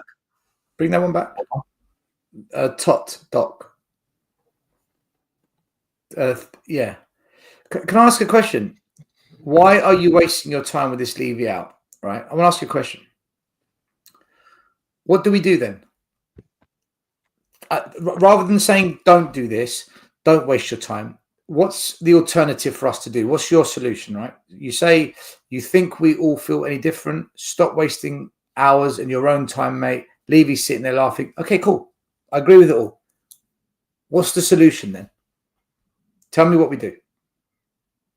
I'm genuinely asking. I'm very open-minded on this. I've actually asked people in the past that criticise the protest. I've said, what do we do then? Tell me what we do. Should we do a petition? Should we all boycott one of those things in hope that all 62,000 people stop going? Do we sell our season tickets so that people that are going to fund Levy and support Levy buy this? What's the alternative? Because That's what we never get to hear. We never get to hear the solution then. So that would be good. I'd like to hear it. I really would like to hear it, genuinely. I'm not calling you out. It's a genuine question. I mean, I get where he's coming from, yeah. And again, if I was to do things my way, I wouldn't necessarily do it the right way as such. Because for me, for something to actually get listened to and taken serious, you have Dan, bear in mind, you need to get fans on board with it, right? That's the biggest challenge. You've got to get fans on board with it. So what can we do? And when you do things, you've got to get noticed. So walking down the road, hop, skipping and jumping, holding hands, isn't going to get you very far, in my opinion.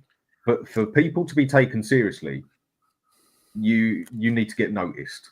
Now, I'm not saying there needs to be bloody that the whole place needs to go up in flames or nothing, not at all. But for me, you need a strong amount of supporters going down that road, screaming, chanting for what they want. Not just walking down the road quietly, having a fag, having a beer, whatever else than that. I mean, look how Newcastle had to do it. Look how Liverpool done it. Look how Man U done it. Look how Arsenal done it. Look how Chelsea have actually done it in the past. You don't get listened to through holding hands and being nice. But again, that is just my opinion. I'm not the instigator of all of this and everything. And everyone's got their own way of doing it. But I just feel people need to be loud with a bit of aggression in what they want to do in their voice as such, to make it serious that they mean business. I think there's only one way you genuinely get changed. By the way, he's answered, what can we do? ? He owns the business. There simply is a solution, brother. That's what hurt. I don't get it. Are you saying there's no solution? So then we give up? Mate, I'm not a quitter. I can't live a life where I just give up. That's not the answer either, in my opinion. I think there's two ways of doing this, Dan. Either you get 10, 20,000, like big numbers that disrupt and make noise that the media is all over. That you get noticed. You'd be a pain in the arse. Yeah. Do you remember when Man United got that game cancelled at Liverpool? It got postponed because they got in the stadium and there was like thousands of them. 10,000. Yeah, right. Within a year or two, the Glazers sold 25% of the company to Ineos. Okay, now people might not like Ineos. They might say, look at Man United now. Judge it after 5-10 years. Don't judge it after 2 minutes, right? Levy's been here 25 years. Don't judge Ineos after 2 minutes. Give them 5 years, then you can begin to ask questions. Either we get huge numbers that consistently make noise, and it will disrupt. It will. Or the other way, and it's the most effective way, and it's what Liverpool did many, many years ago. When the owners built a new stand, they charged £75 a ticket. And the Liverpool fans were like, no fucking chance. So on a match day, on the 75th minute, because that was the price of the ticket, they all got up, they emptied the stand. The entire Liverpool fan base emptied that stand. And the owners were like, fuck. They dropped the ticket prices within a week. It was all over the media. There's no one now buying drink. There's no one buying food. There's no one going into the shop after. It hurt them. That's how you if we had a mass boycott where people got up and said, see you later, that would send shockwaves, because now, at the end of the day, when Daniel Levy calls up the catering team and says, how many pies did we sell? How many beers did we sell? How many club shirts did we sell? And they say, Daniel, the figures are down. Why? Oh, because 30,000 fans got up and walked out. Shit. Mm-hmm. Now it begins to cause a real disruption. So they're the only two ways I think this can work. Yeah. But I don't know if we're going to have all them fans getting up and walking out of the stadium, Dan. I don't think fans will do it. If tomorrow's game, it's 2-2 with 15 minutes to go and it's end to end, no one's getting up.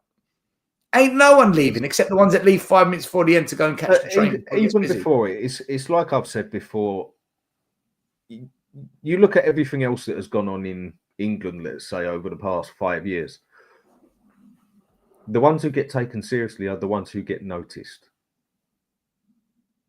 And that's all I'll have to say about that. To be taken seriously, you have to be noticed. Being a football player, to be taken seriously, you have to get noticed on that pitch, don't you? To practically do anything and get taken seriously, you have to be noticed. And certain things, you've just got to be a pain in the arse to make sure you get noticed. But we shall see how this goes tomorrow. I think it could be interesting, and hopefully we will find out some information tonight and what is going to happen. Can you? Yeah. 8 p.m. tonight. Let's see. Top Doc, he's replied saying, it's like asking a hotel manager to leave after you stayed at his hotel.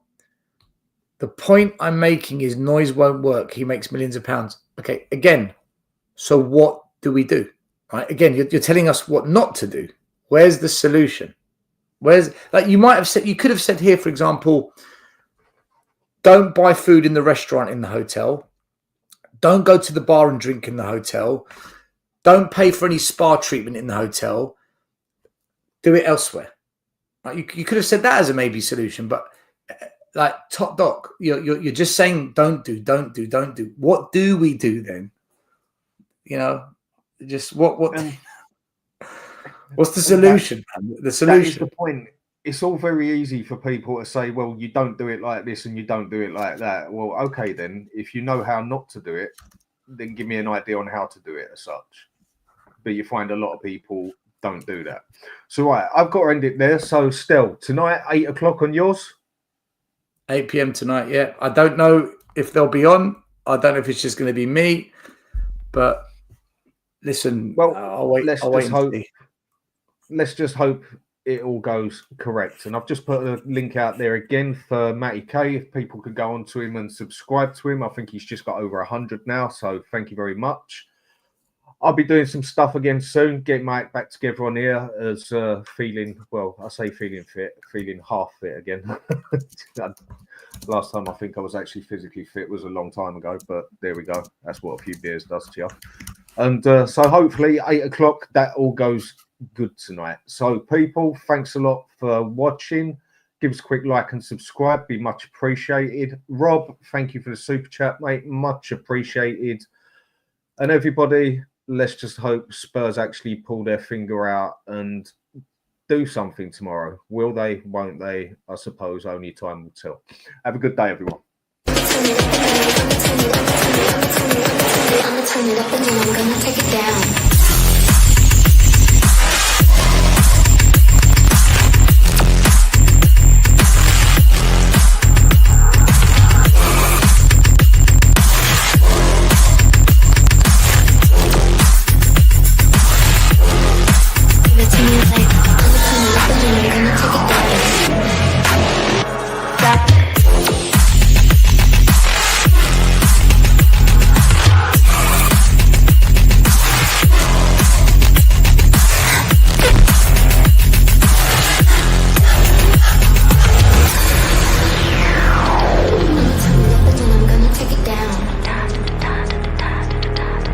Turn it up and then I'm gonna take it down.